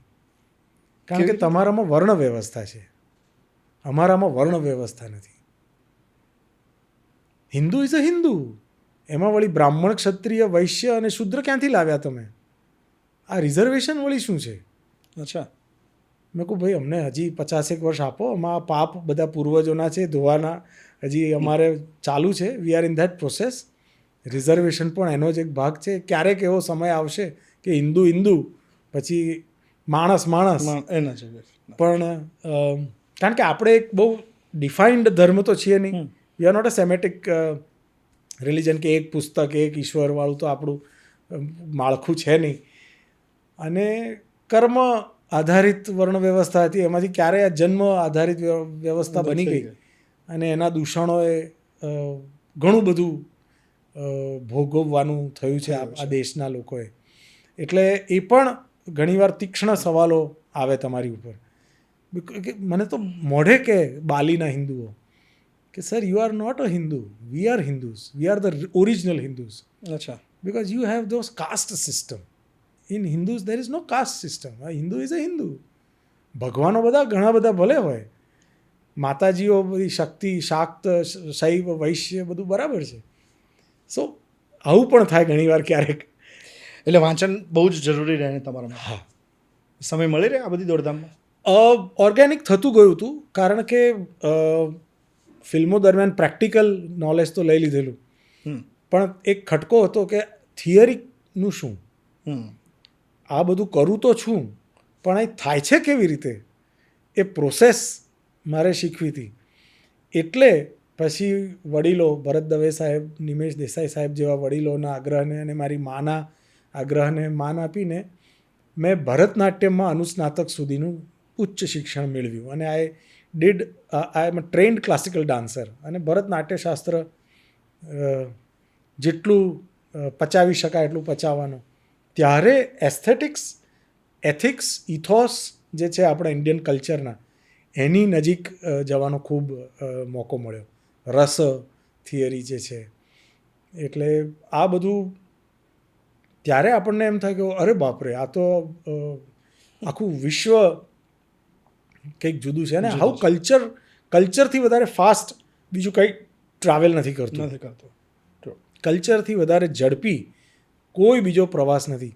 ઇન્ડોનેશિયા એ એશિયાનો છેલ્લો દેશ કહેવાય આમ, પછી ઓસ્ટ્રેલિયા ચાલુ થાય. ત્યાંનું જે લોકનૃત્ય છે, તળપદું લોકનૃત્ય, એની ડાન્સ પેટર્ન અને તાળી પાડવાની પેટર્ન સમાન કરીને નૃત્ય છે. ઓકે. અને આપણો કાઠિયાવાડનો ગરબો, રાસ, આપણો એટલે ગરબી, ટીપણી, ઇન્ડોનેશિયા અને ગુજરાતના ગરબામાં કોઈ ફરક નથી સાહેબ. Same beat, same circular pattern, same તાળી પાડવાની, સેમ 3 તાળી, 2 તાળી, અચ્છા. હિંચની બોડી મૂવમેન્ટ્સ. તમને એમ થાય કે આ કેવી રીતે હજારો વર્ષથી એકબીજા, હજારો કિલોમીટર ટ્રાવેલ કરીને કેવી રીતે ગયું હશે આ એક કલ્ચર બીજા કલ્ચરમાં. અફઘાનિસ્તાનના ઘણા ડાન્સ ઉપર એમનું કારસાક અને અત્તાન નામનું, ચલો એ તો આપણા પાડોશી જ છે, વી હેવ જોગ્રાફિકલ બાઉન્ડ્રીઝ, પણ ઇન્ડોનેશિયા સુધી કેવી રીતે, રશિયાના અમુક નૃત્ય છે. અને આપણો જે કાઠિયાવાડના આપણા જે રાસડો લેવાવાળા જે આપણા ભાઈઓ જે આંઠડો પાડે નીચે બેસીને ઘૂંટણ ફેર ફૂદડી ફરે, અને રશિયાના અમુક આખો જે યુએસએસઆરનો પ્રદેશ છે, યુક્રેન, ઉઝબેકિસ્તાનના જે ડાન્સીસ છે, તમને એમ લાગે કે આ તો સિમિલર, આના મ્યુઝિક પર તમે આ ડાન્સ કરી શકો ને આના મ્યુઝિક પર આ ડાન્સ કરી શકો, એટલી સમાનતા છે. તો તમે તો ક્રિએટિવ વ્યક્તિ છો. આવા ઇન્ટરેક્શન કરાવ્યા હતા ક્યારેય? ખૂબ ખૂબ કરાવ્યા છે, અને એની જ મજા છે, એનો જ સંતોષ છે. થિંક ઓફ, એટલે આઉટ ઓફ ધ બોક્સ વિચારવું અને ઇન ધ મોમેન્ટ જીવી અને વિચારતા રહેવું. એના કારણે ઘણીવાર આવા બધા પ્રયોગો કર્યા છે, અને એ પ્રયોગોની જ સ્મૃતિઓની સફળતાની જે મજા છે. તમે લેક્ચર્સ આઈ થિંક 10,000 લેક્ચર આપ્યા હશે બધા જી. કન્ટ્રીઝમાં. દરેક વખતે ઇન્ડિયાને તમારે રિપ્રેઝેન્ટ કરવાનું, આપણું કલ્ચર જે છે એ કલ્ચરની વાતો ત્યાં કરવાની. ત્યાંથી કંઈ લર્ન કરીને આવ્યા હોય, જે અડોપ્ટ કરવાનું મન થાય કે મારા કલ્ચરમાં મારે આ વસ્તુ અડોપ્ટ કરવી છે, એવી કઈ વાત કહી દઉં? કહી જ દેવા દો તમારી સામે. અને આમની આ બધું આ નગ્ન સત્ય છે. આની સામે કશું છુપાવાય નહીં. ભારત દેશનો મારી દ્રષ્ટિએ, અને આ મારો અંગત અભિપ્રાય છે, ડિસ્ક્લેમર, એક જ પ્રોબ્લેમ છે. આપણે ત્યાં જીવન જીવવાની પદ્ધતિ, સંસ્કૃતિ અને ધર્મ ભેગા થઈ ગયા છે, ખીચડી બની ગયા છે. આ બધા જે સમૃદ્ધ દેશો જ્યાં મેં પ્રવાસ કર્યો અને જે મેં અનુભવ્યું અને જોયું, ત્યાં મને આશ્ચર્યમાં નાખી દે છે સાહેબ, કે એમનું રિલિજન, એમનું કલ્ચર અને એમની લાઈફસ્ટાઈલ, ત્રણેયને એ લોકોએ બહુ માળખાગત રીતે ડિસ્ટિંક્ટ રાખ્યા છે. So they are not confuse what is culture, what is religion and what is lifestyle. True. અને એનું શ્રેષ્ઠ ઉદાહરણ જો કોઈ હોય તો ઇન્ડોનેશિયા છે. 100% ઇન્ડિયન કલ્ચર છે. દુનિયાનો સૌથી મોટો મુસ્લિમ ઇસ્લામ ધર્મ પાળનારો દેશ છે. સૌથી વધુ ઇસ્લામિક ત્યાં છે, વસ્તી ત્યાં છે. 100% ઇન્ડિયન કલ્ચર છે. અને 100% લાઈફસ્ટાઈલ જે છે એમની, એ જે 400 વર્ષ સુધી એ લોકો કોલોનાઇઝ રહ્યા ડચ એટલે કે યુરોપિયન, એ એમની લાઈફસ્ટાઈલ છે. અને બહુ જ ડિસ્ટિંક્ટ ત્રણેય વસ્તુને એ લોકો એકબીજા સાથે બેલેન્સ કરે છે, એકબીજામાં ઘૂસવા નથી દેતા. આપણે બધું મિક્સ થઈ ગયું. આપણે મિક્સ થઈ ગયું છે. એટલે નવી પેઢીને ખબર નથી પડતી કે હું આજે કરી રહ્યો છું કે કરી રહી છું એ મારા જીવનનો ભાગ છે કે મારું કલ્ચર છે કે આ ધાર્મિક કોઈ કોનોટેશન છે આની સાથેનું કે આમ કરાય કે ન કરાય. એ હજી બધું હોચપોચ આપણે ત્યાં બની ગયું છે. એના કારણે ઘણા બધા પ્રશ્નો આપણે ત્યાં ઊભા થાય છે. અને ઝીણી ઝીણી બાબતો, બૂટ ચંપલ પહેરીને ગરબા ન ગવાય તો ન ગવાય ભાઈ. એ ગરબાનું એક ગ્રામર છે, એનું એક ડૂઝ એન્ડ ડોન્ટ્સ છે. પણ નવી પેઢીને ક્લબ કલ્ચર, ગરબા, મુંબઈ ના જાઓ, ગરબા ફેશન થઈ ગયા છે. ફેશન થઈ ગયું છે. કયા ગીત ઉપર ગરબા ગવાય? પરી હું મેં કે ઓરી આવે તો તને વાત કહું ખાનગી, તું ખાટી મીઠી વાનગી, આ ગીત ઉપર ગરબા ન ગવાય તો ન ગવાય. ગરબાનું એક મહત્વ છે. એને તમે as a cultural, as a popular culture ભલે એન્જોય કરો, એને એની જગ્યા, પણ એ નથી સિંગર્સને બિચારાઓને ભાન નવી પેઢીના, કે નથી રમનારાઓને ભાન. અને એમાંથી જે નવી પેઢી નીકળે છે એ બધી તમે નવી વર્ણશંકર સેકન્ડ ઇનિંગ વખતે ફિલ્મ સ્ટાર્ટ થઈ હોય અને જે નવા આર્ટિસ્ટ આવ્યા હોય જેને ખબર જ નથી કે મકરંદ શુક્લા આટલું કામ કરી ચૂક્યા છે, અને સાવ સહજ ભાવે તમને પૂછી લીધું કે સાહેબ તમે પહેલાં કામ કર્યું છે, આવું થયું છે ખરું? હા, દરેક વખતે થાય છે. અને I am very open to give auditions also. કારણ કે સી, રેસનું સ્ટાર્ટિંગ પોઈન્ટ તો બધા માટે સેમ જ રહેવાનો છે. અમિતાભ બચ્ચન સાહેબને પણ આજે દરેક ફિલ્મના રિલીઝ પર કે કેબીસીના એક દરેક નવા એપિસોડમાં પોતાની જાતને એટલી જ શિદ્દતથી પુરવાર કરવી પડે છે જેટલી ઝંજીર વખતે કે બોમ્બે ટુ ગોવા વખતે કરવી પડી હતી.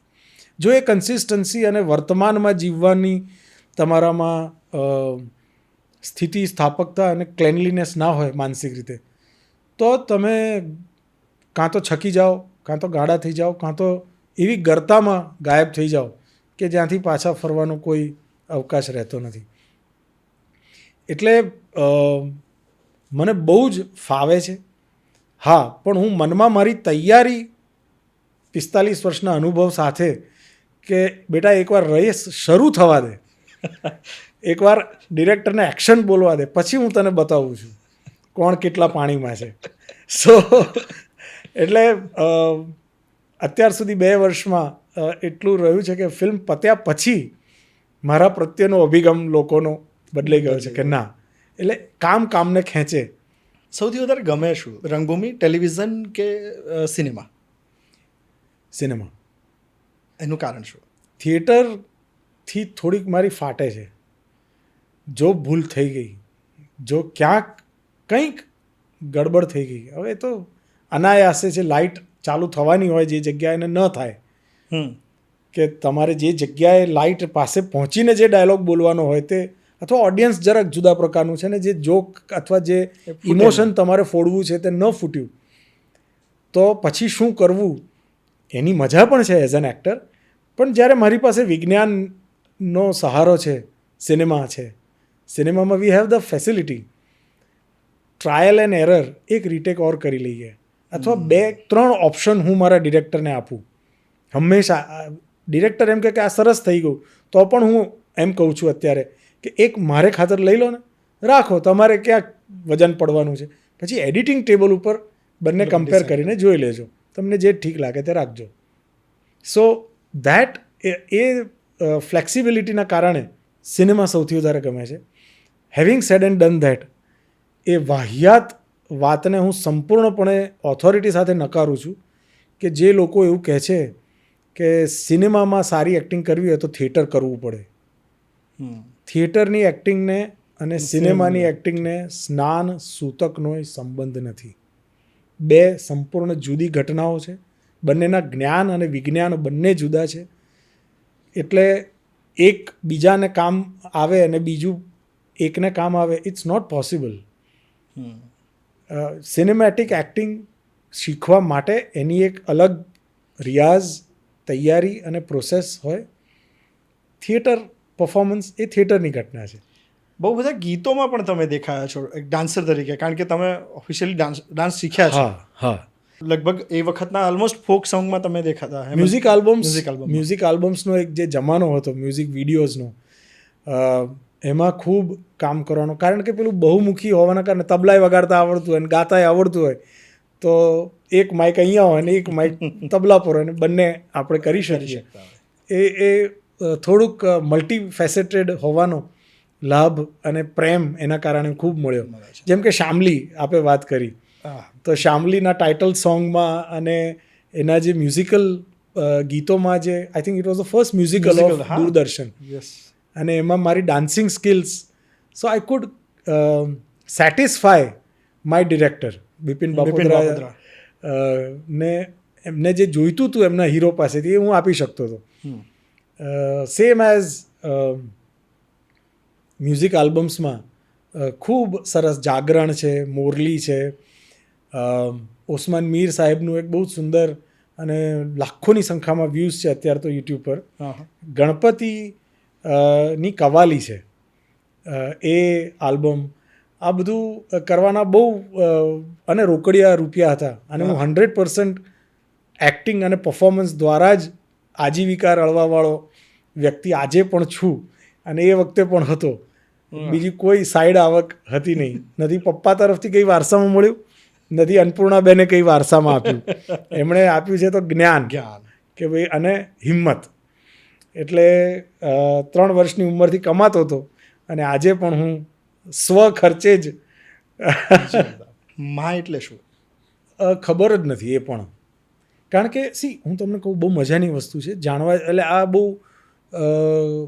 કદાચ થોડો સમય પછી 2-3 વાર આ વિધાન સાંભળ્યા પછી ખબર પડશે. જે માઓ પિતાના જતા રહ્યા પછી પોતાના સંતાનની માતા અને પિતા બંને બનવાનો પ્રયત્ન કરતા હોય છે, એવું મારા અંગત મતે એમણે ન કરવું જોઈએ. અથવા જે પિતાઓ, ધારો કે મા મરી ગઈ, કે હું મારા સંતાનની મા પણ બનું, એને માતૃ વાત્સલ્ય પણ આપું, એવું કોઈ પિતા જો પ્રયત્ન કરતું હોય તો એણે પ્રયત્ન છોડી દેવો જોઈએ. કારણ કે આ 2 એવા સંબંધો છે કે જેની રિક્તતા, એનું ખાલીપો ક્યારેય કોઈ પૂરી શકતું નથી. દુનિયાનું કોઈ વ્યક્તિ આવીને રિપ્લેસ નહીં કરી શકે એ વસ્તુ. મારી માં બહુ સક્સેસફુલી મને ઉછેરી શકી, પણ મારી માં મારો બાપ બનવા ગઈ, એમાં ન માં રહી ન બાપ બની શકી. આજે મારી માં શરીરથી સ્ત્રી છે, મગજથી પુરુષ બની ગઈ છે, અને એ મને બહુ દુઃખ થાય છે. એ એક કારણસર હું મારા પપ્પાને ક્યારેય માફ નહીં કરી શકું. ભલે કોનો વાંક હશે, નિયતિનો જે પણ હોય તે, let's not get into that's the problem. અને આઈ ટેલ માય ફ્રેન્ડ્સ, અમુક ઘણા બધા અત્યારે તો એટલા બધા આજે પરણ્યા ને કાલે છૂટાવાળા, જે એક નવો બહુ ઓપન સોસાયટી તરફ આપણે જઈ રહ્યા છીએ, ત્યારે જ્યારે પણ કોઈ એવા પ્રસંગમાં આસપાસ કે એવા વ્યક્તિને મળવાનું થાય, તો એને સંતાન હોય અને છૂટા પડવાના સંજોગો ઊભા થાય, તો એમ કહું કે તમે માં જ રહેજો, તમે, અથવા તો તમે પિતા જ રહેજો. Don't try to. અનાથ બાળક હોય તો એને કહી દેવાનું કે ભાઈ તું અનાથ છું, એને હું તારા મમ્મી પપ્પા છું એમ કરીને ઉછેરીને પછી ક્યારેક તો એને ખબર પડવાની જ છે. સો લેટ્સ બહુ કઠોર છે, પણ મારી એ પદ્ધતિ રહી છે. પણ આટલા વર્ષો પછી તમે મતલબ એક પરિપાક રૂપે આ બહુ મોટી વાત સમજાવી. મને પપ્પા બનીને એટલું બધું મારતી મારી માં, પછી માં બનીને પોતે જ રડે અને વહાલ પણ કરતી. એમાં હું કન્ફ્યુઝ થઈ જતો એક એડોલેસન્ટ તરીકે, કે યાર તાય કરો યાર. પેલું ચતુરનાર ગીત છે ને પડોશન પિક્ચરનું, એમાં એન્ડમાં ક્રિસેન્ડોમાં પહેલાં ઘોડા બોલાય ચતુરો બોલા, ઘોડા ચતુરો એ ક્યાં લગા રખા હે. એટલે ઘણીવાર એ વ્યક્તિ પોતે પણ ડબલ રોલ કરવામાં ફસાઈ જતી હોય છે, અને સામેવાળું વ્યક્તિ પણ બેમાંથી એકે નથી થઈ શકતું. એટલે મારે મારી મા સાથે પૂજ્ય ભાવ છે, મિત્ર ભાવ છે, પણ માતૃત્વ ભાવ ઓછો છે અને પિતૃત્વ ભાવ વધારે છે. હવે છે મારી માં, પણ એ પુરુષ નથી, એ સ્ત્રી છે. એટલે હું એક પુરુષ તરીકે 40મા વર્ષે જે બીજા પુરુષ સાથે વાત કરી શકું ભાઈબંધીની કે મારી મનની વાતો, એવું પાછું મારી મા સાથે ન કરી શકું. એટલે આ બધું એ કન્ફ્યુઝન ટાળવું જોઈએ. જો ન કરે નારાયણને કોઈને એવી પરિસ્થિતિ આવે તો કે તમારે બાળક છે અને બાળક તમારી પાસે રહેવાનું છે ને તમે સિંગલ પેરેન્ટ છો, ફાધર હો કે મધર હો, તો વધારાનો ડબલ રોલ કરવાનો પ્રયત્ન બહુ કરવો નહીં. એ બાળકને તૈયાર જ એ રીતે કરવું. અને તમે જે આ વાત કરીને આ કદાચ આજ સુધી નથી કોઈ ખુલીને બોલી શક્યું કે તમે એક બનીને રહો, કારણ કે બાળક બંને ગુમાવે છે. પછી એ ગુમાવે એ પછી એ જંગતો હોય છે પ્રેમ. અને ઇટ્સ અબાઉટ બિયોન્ડ બાઉન્ડ્રીઝ. યા એકવાર તમે બાઉન્ડ્રી ક્રોસ કરી ગયા ને પછી પાછા ફરવું શક્ય નથી. પછી then it's difficult, it's very difficult. તમે પ્રેમ માટે શું કહેશો? મારો પ્રેમ મિત્તલબેન સાંભળવાના છે. લકીલી ગુજરાતના સૌથી રોમેન્ટિક શહેર રાજકોટ, જેને રંગીલું શહેર કહેવાય છે, ત્યાં જ મને મારો પ્રેમ મળ્યો. અમે બે અમદાવાદી બિગ 92.7 FM રેડિયોની શરૂઆત થઈ રહી હતી પ્રાઇવેટ એફએમની ગુજરાતમાં 2005-06 આસપાસ. અને મિત્તલ ટીવીની નોકરી છોડી અને રિલાયન્સમાં જોડાયેલા. હું બધું જ કરીને કંટાળેલો, મારે ભાગી જવું હતું, મારે સ્ક્રીન છોડી દેવું હતું. હું ફ્રસ્ટ્રેટેડ યુથ હતો. એટલે મને એમ લાગતું હતું કે રેડિયો કરું કે જેમાં દેખાવાનું તો નહીં, અવાજથી રમીશું અને એક નવું ચેલેન્જ પણ ખરી. એવામાં આ સેલિબ્રિટી આરજે તરીકે મને રાજકોટ, અને ત્યાં 2 વર્ષ જે અમે સાથે કામ કર્યું એ દરમિયાન હું 32 વર્ષનો હતો અને એ 28 વર્ષની હતી. એટલે લવ એઝ ફર્સ્ટ સાઇટ જેવું તો કંઈ હતું નહીં કે પેલો પપી લવ તો એ ઉંમર જતી રહેલી ક્યારની, બંને મીડિયાવાળા વળી. એટલે બહુ સમજણપૂર્વકના પ્રેમ લગ્ન અમારા, અરેન્જડ લવ મેરેજ એવું કહી શકાય. એટલે આજ સુધી 18 વર્ષ થઈ ગયા, નથી મેં એને ક્યારેય આઈ લવ યુ કીધું કે નથી એને એવી નોબત આવી મને આઈ લવ યુ કહેવાની. સમજી જઈએ છીએ. પ્રેમમાં સમજણ જરૂરી કે સમજણથી થતો પ્રેમ જરૂરી? સમજણ આવી ગયા પછી પ્રેમ થાય તો વધારે સારું. તો શું છે કે રિસ્ક ફેક્ટર ઘટી જાય છે. ટ્રાયલ એન્ડ એરર, એમાં એ ક્ષેત્રમાં ટ્રાયલ એન્ડ એરર જેટલું ઓછું થાય એટલું સારું. પણ હા, જેમ દુઃખ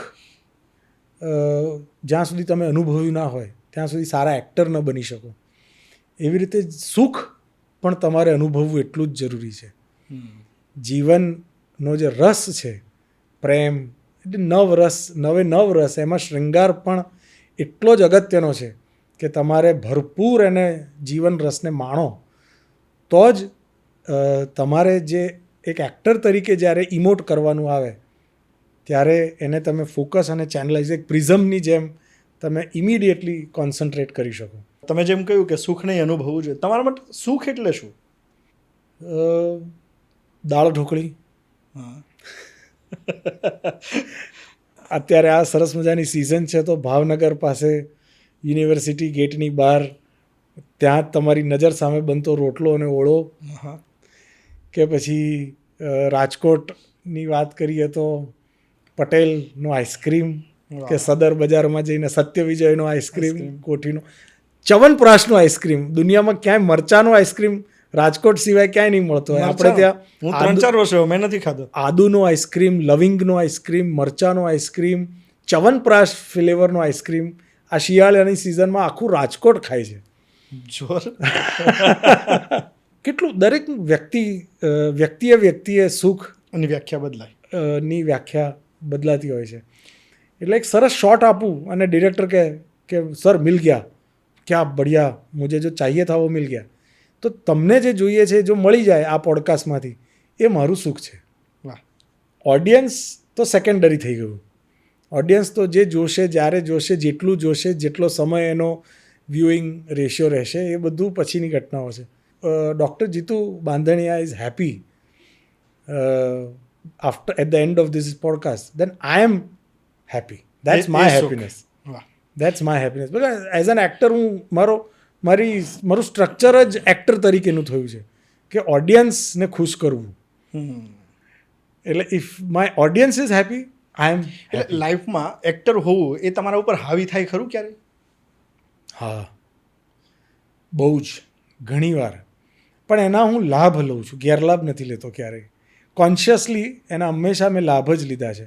Bing a diplomat, being convincing power તરીકે રિયલ લાઈફમાં હોય કે મેન્યુપ્યુલેટિવ પરિસ્થિતિઓમાં હું બહુ સારો પતિ હોવાનો દાવો કરતો હોઉં છું, કારણ કે હું બહુ સારો એક્ટર છું.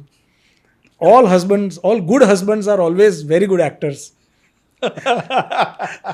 બધાની પોલ કરો. એમાંય ત્યારે તમે 3 ખતરનાક સ્ત્રીઓ સાથે રહેતા હો, એક અન્નપૂર્ણા શુક્લ, એક ડૉક્ટર મિત્તલ અને એક મારી 15 વર્ષની એકની એક તેજસ્વી. 3 સ્ત્રીઓ વચ્ચે હું એકલો પુરુષ અગ્રિમ લઘુમતીમાં જીવતો અતિ દલિત વ્યક્તિ છું. અમારી પરિવારની જે સમાજ વ્યવસ્થા છે ને એમાં અતિ પીછડા હુઆ ઇન્સાન હું મેં.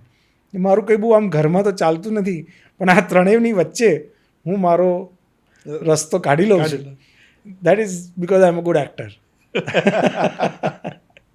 બાપ પર દીકરીનો બહુ હક હોય, એ જેટલું હકથી કહે ને એટલું આપણને કદાચ માએ પણ ના કીધું હોય કે આપણી વાઈફ પણ એટલો હક ન કરી શકતી હોય. તેજસ્વી તમને કઈ બાબતમાં હકથી લડી લે? દરેક બાબતમાં. મારી સૌથી મોટી ક્રિટિક જ એ છે. આ પોડકાસ્ટ જોઈને 10 ખાંચા કાઢશે. આ બોલાય, આ ન બોલાય. એબ્સોલ્યુટલી.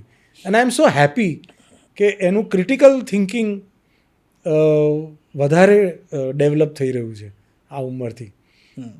ભલે એ નોર્મલ છે તો પણ મારે તો માથે પડ્યું હતું. પબ્લિક લાઈફમાં પણ હું એક્સપોઝ થઈ ગયો હતો બહુ જલ્દી, અને પર્સનલ લાઈફમાં પપ્પાના જવાથી. પણ તેજસ્વી નોર્મલ હોવા છતાં અતિશય મેચ્યોર વર્તન કરે છે ક્યારેક. એટલે મને ડર પણ લાગે છે કે આવું પણ હોય. સામાન્ય બાળક, હું એને સામાન્ય ઉછેર આપણે આપવાનો પ્રયત્ન કરીએ કે જે મને નથી મળ્યું એ તને આપું, પણ એનામાં હું મારું અરીસો જ જોઉં છું, મારું પ્રતિબિંબ જ જોઉં છું. એટલે આ પણ એક વિધિની વિચિત્રતા છે કે વક્રતા છે, ખબર નહીં. આગળ જોઈએ શું થાય છે એના જીવનમાં એની સાથે. કયો એવો કિસ્સો જે એક સેલિબ્રિટી તરીકે તમને સોલિડ રીતે લોકોએ રિસ્પોન્સ આપ્યો હોય જે ક્યારેય ભૂલી જ નહીં શકો? હમણાં હાલની વાત છે. આ તો અત્યારે એક રોલ માટે થઈને કરાવેલા કાળા છે, બાકી લગભગ 90% સફેદ છે. અને દાઢી પણ મેં એ દરમિયાન વધારેલી હતી, મૂછો ને બધું. અને હું એક સવારના પોરમાં, ઘરે કોઈ હતું નહીં, બધા બહાર હતા, એટલે હું ચાના બાંકડે ચાની રેકડી પર ચા પીતો હતો, લગર વગર કાયદેસર. એક માણસ કોન્સ્ટન્ટ 83 પ્રોફાઇલમાં, 3/4 પ્રોફાઇલમાં મને જોયા કરે. 2 મિનિટ 5 મિનિટ પછી થોડોક નજીક આવ્યો, પછી એણે હિંમત કરીને, અને યંગ હતો એ, મારા કરતાં એ નાની ઉંમરનો એ છોકરો હતો. એણે નજીક આવીને મને એમ કીધું કે મોન્ટુ. એટલે મેં કીધું, વાનર સેના સિરિયલવાળો મોન્ટુ ને તમે? ઓહો, એને વાનર સેના કનેક્ટ કરી? એને વાનર સેના 40 વર્ષ જૂની સિરિયલ યાદ હતી સાહેબ. પછી એને મા વિના સૂનો સંસાર યાદ. મને કે હું તમારા કરતાં 4-5 વર્ષ જ નાનો છું, પણ નવું લખતા શીખ્યો ને ત્યારે મેં તમને ફેન લેટર્સ લખ્યા હતા. એ વખતે પોસ્ટકાર્ડ્સ લખાતા. મારી પાસે ઢગલો છે પોસ્ટકાર્ડ્સનો, ફેન્સ દ્વારા આવેલા પોસ્ટકાર્ડ્સ, અલગ અલગ કોમ્પ્લિમેન્ટ્સ, બર્થડે પર આવે બધું, જેના જવાબ પણ અમે આપતા. મારી મા મારી બહુ સારી પબ્લિસિસ્ટ હતી. પણ આપણને એમ થાય કે વાહ ક્યા બાત હે, ધીસ ઇઝ ઓસ્કર. જો આ પરિસ્થિતિમાં સવારે 7 વાગે વાનર સેના યાદ કરી એટલે મતલબ કેટલા વર્ષો પહેલાની સિરિયલ નામ સાથે મને કે તમે અત્યારે તારક મહેતાના ટપુનો જે ક્રેઝ છે ને, એ ક્રેઝ એ વખતે મોન્ટુનો હતો. અને એ હમણાં જ અમદાવાદ શિફ્ટ થયા હતા એ ભાઈ, મૂળ સૌરાષ્ટ્રના. એને અમદાવાદ સાથે કંઈ લેવા દેવા નહીં, કે એવું કે પાડોશમાં રહેતા હોય અને નાનપણથી ઉછળતો જોયો હોય મને, કે એવું કંઈ. હી ન્યૂ એવરીથિંગ અબાઉટ મી. અને મને એમ થયું કે મેં ફોટો એની સાથે પાડીને પોસ્ટ પણ કરી હતી સોશિયલ મીડિયા પર. મેં કીધું આ છે ને તો હું છું. વાહ. આવા વ્યક્તિઓ થકી અમે જીવતા છીએ. અને આર્ટિસ્ટને બહુ જ ગમતી વસ્તુ છે. તમને શું જોઈએ Recognition. બીજું તો સાહેબ? ક્યાંક ઓળખાણ આ જે છે. સ્મિતા પાટીલ અન્નપૂર્ણા શુક્લને એવું ફોન કરીને એમ કહે કે આજ મકરંદને ફોડ દિયા. મેરા ઘર મેરે બચ્ચે ફિલ્મના શૂટિંગ પત્યા પછી મારી માને એમણે ખાસ ફોન કર્યો હતો કે આજ જો સીન મકરંદ ને કિયા હૈ वो is one of the best I have ever seen by any child actor. ક્યાં વાત છે. આપણને એમ થાય કે આ ઓસ્કર એવોર્ડ છે, આ આનાથી મોટું તો વિશેષ શું હોય. શું હોય. એટલે આ બધા જે વ્યક્તિઓના તમે નામ લો છો ને એ દરેક નામ સાથેની તમારી જે શીખ છે એના પર વાતો કરવા બેસીએ ને તો બહુ બધા એપિસોડ્સ આપણે કરવા પડે. મારી અત્યારે માત્ર જીતુભાઈ એક જ ખેવના છે આવનારા અમુક વર્ષો સુધી કે મને જે આવડે છે ને, મને જે શીખ્યો છું હું, એ બધાનો નિચોડ કોન્સન્ટ્રેટેડ અત્તર બનાવીએ આપણે. અને ગુજરાતી ફિલ્મ ઇન્ડસ્ટ્રી હવે 10 વર્ષના સેકન્ડ ઇનિંગ્સના, એની એ સેકન્ડ ઇનિંગ છે આ, અને મારી એ સેકન્ડ ઇનિંગ છે. અને નવા નવા વિષયો ઉપર સરસ સરસ ફિલ્મો, હું એઝ એન અભિનેતા હોઉં કે એઝ અ દિગ્દર્શક હોઉં, પણ કોઈક રીતે હું કોન્ટ્રીબ્યુટ કરું એઝ અ રાઇટર હોઉં, જે પણ યથાશક્તિ.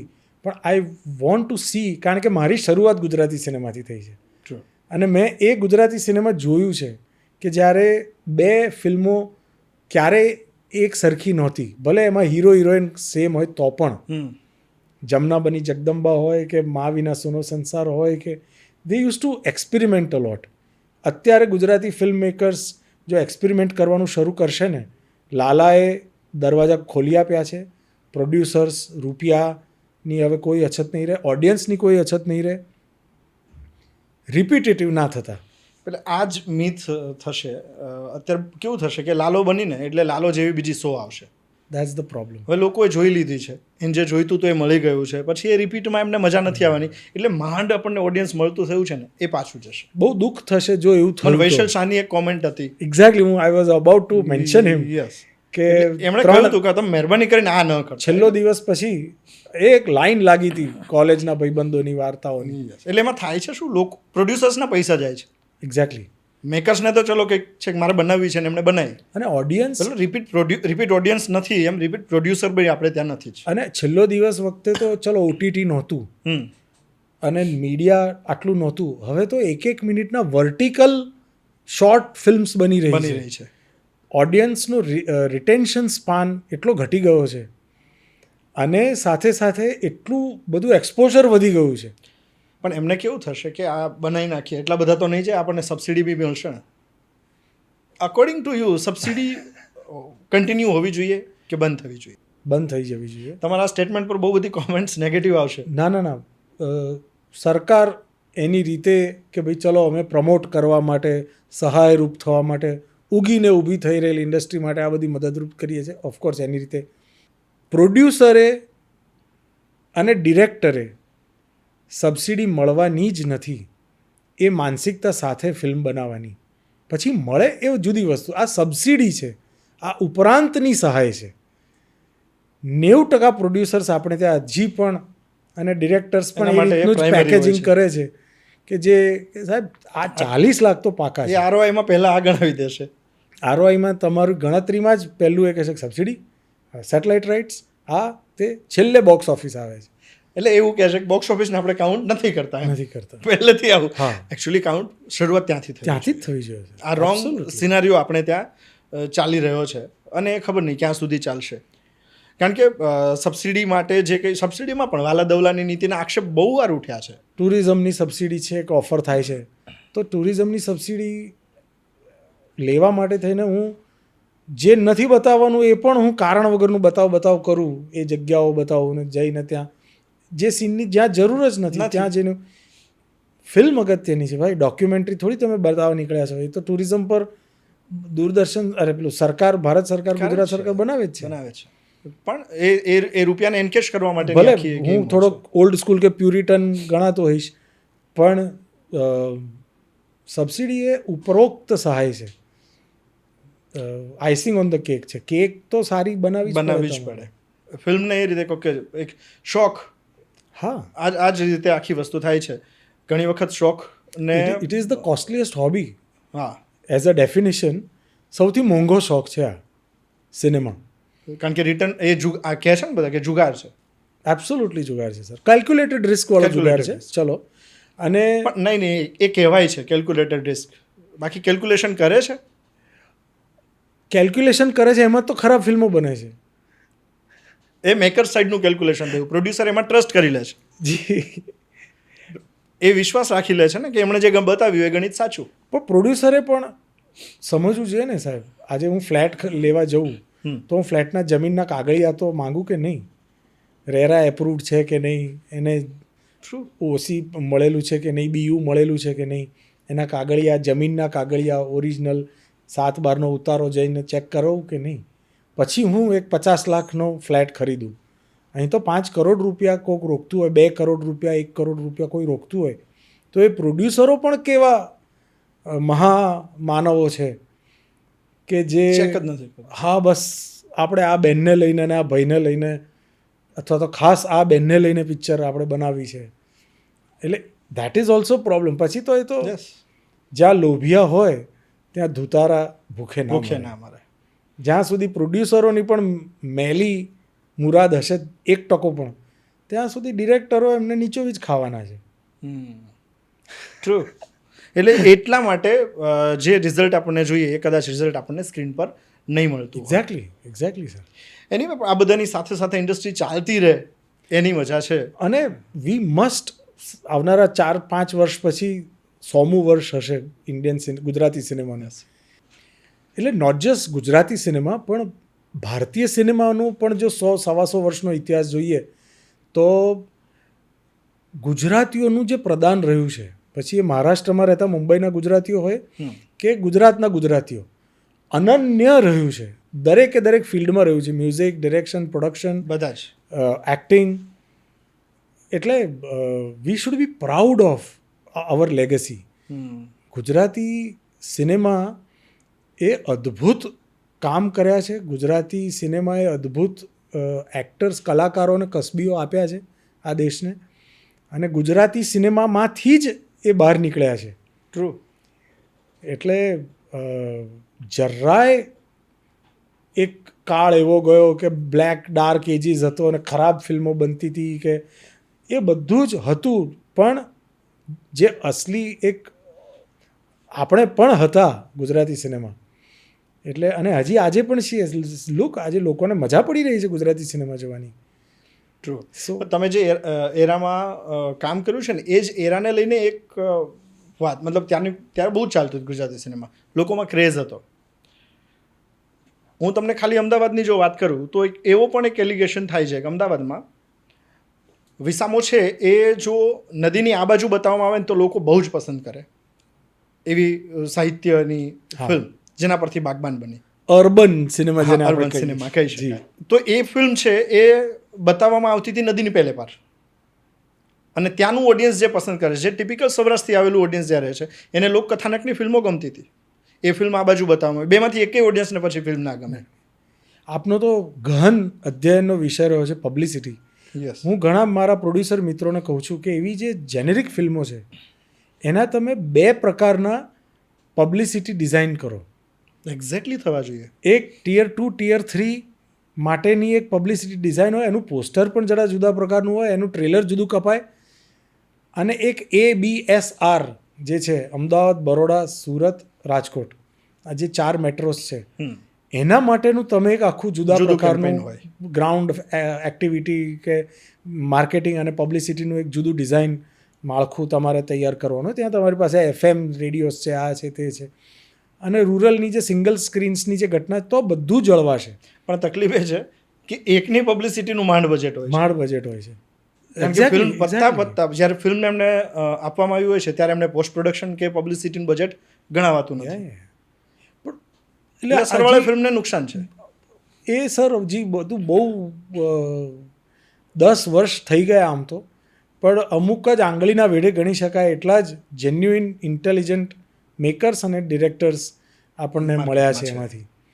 એ વધારે મળે અને એ લોકો પણ હવે ખૂબ ખુલીને વાત કરી રહ્યા છે, પોતાની તમામ ટ્રેડ સિક્રેટ્સ અને જ્ઞાનને પણ વહેંચી રહ્યા વહેંચી છે રહ્યા છે. Yes, yes. નવી પેઢી સાથે. એ સારી વસ્તુ છે ને, ઇન્ટરેક્શન જરૂરી છે. Yes yes. 3 રૂપિયાની જો તમે ટોટલ બજેટ ગણતા હો તો 1 રૂપિયો COP cost of production, yes. બીજો રૂપિયો તમારું પબ્લિસિટી P&A, અને ત્રીજો રૂપિયો ડિસ્ટ્રીબ્યુટર કે માર્કેટિંગ, જે ફાઇનલ લાસ્ટ રિલીઝ અને Release વાળી વસ્તુ. પોસ્ટ રિલીઝ પ્રમોશન્સ છે એના માટેનું તમારું એક નોર્મલ બાયફર્કેશન હોવું જોઈએ બજેટિંગનું. True. એની જગ્યાએ 3.25 રૂપિયામાં તમે COP કરી નાખો છો, અને પછી બાકીનું બધું બાકીનું બધું, purchase. એટલે કદાચ ધેન ઓલ્સો ઇટ્સ રોંગ. સરવાળે ઇન્ડસ્ટ્રી ભોગવે છે. સરવાળે ઇન્ડસ્ટ્રી ભોગવે છે સર. અને 25 પૈસામાં ફિલ્મ બનાવી દેનારા પડ્યા છે હા, કે હવે આ 50 પૈસાની તો સબસિડી મળવાની છે, એટલે સબસિડીમાં જ 100% નફો છે. એવા એ નમૂના પડ્યા છે. એટલે મને દયા આવે કોની, જે સબસિડીની પેનલમાં હોય ને એને કમ્પલસરી જોવી પડે. એટલે સરકાર જો ધારે તો આને સ્ક્રુટિની બહુ જ ટાઈટ કરી અને બહુ જ પારદર્શી બનાવી અને રાખો તમે સબસિડી, પણ એના પેરામીટર્સ એટલા ટાઈટ કરી દો કે જેન્યુઇન લોકોને જ સબસિડી મળે. ડેફિનેટલી ઇન્ડસ્ટ્રી માટે જે તમે વાત અત્યારે કરી છે કે ભાઈ ઓકે કંઈક બહુ જ સારું કરવું છે કામ. ઈશ્વરને પ્રાર્થના કે બહુ જલ્દી તમે જે વિશ રાખી છે કે મૂવી મેકિંગ માટે પણ તમારે આવવું છે, એ બધા જ સપનાઓ જલ્દી પૂરા થાય. તમે નાના હતા અને જે સોલિડ કામ કર્યું છે એ જ કામ કે એવું કામ કરવાનો મોકો તમે બહુ બધા લોકોને આપો, એવી શુભેચ્છાઓ આપને. અને ક્યારેક સમય મળ્યો તો આ જે લિજેન્ડ્સ છે, લિજેન્ડ્સ વિશે અમારે થોડુંક સમજવું છે, અને એમની પાસેથી તમે શું શીખ્યા, અથવા તો જનરલ ઓડિયન્સ શું શીખી શકે, એ જાણવા માટે ફરી ક્યારેક મકરંદભાઈ બેસવું છે. એક જ વાક્ય કહીને હું મારી જે વાણીને વિરામ આપીશ. જેટલા પણ સફળ લોકો સાથે મેં કામ કર્યું છે, કે જે મારા જીવનમાં સફળતાનો જે થોડો ઘણો મેં સ્વાદ ચાખ્યો છે, એની પાછળનું એક જ રહસ્ય છે, અને એ છે કે તક, ઓપોર્ચ્યુનિટીને છે ને આગળ વાળ હોય છે અને પાછળ ટાલ હોય છે. એટલે મને પાછળ ટાલ છે પણ મને આગળ વાળ છે. You must see it coming, અને if you can see that coming then you can catch it. એ આવતું જો ઝડપી લેશો ને તો તમે એની સાથે સાથે પછી પેરેલલ આગળ વધી શકાય. So try to catch your opportunities while they are coming. તકને આગળ વાળ હોય છે ને પાછળ ટાલ હોય છે. Thank you. બહુ જ મજા પડી બહુ મજા પડી કન્વર્સેશનમાં. Thank અને you so ફરી બહુ બધી વાતો આમ તો બાકી જ રહી જાય છે. એવું થાય કે મકરંદભાઈ પાસે શાંતિથી બેસીને બહુ બધી વાતો ફરીથી ક્યારેક કરીશું. પણ થેન્ક યુ વેરી મચ, તમે મારા શોમાં આવ્યા. Thank you so much. Beyond boundaries.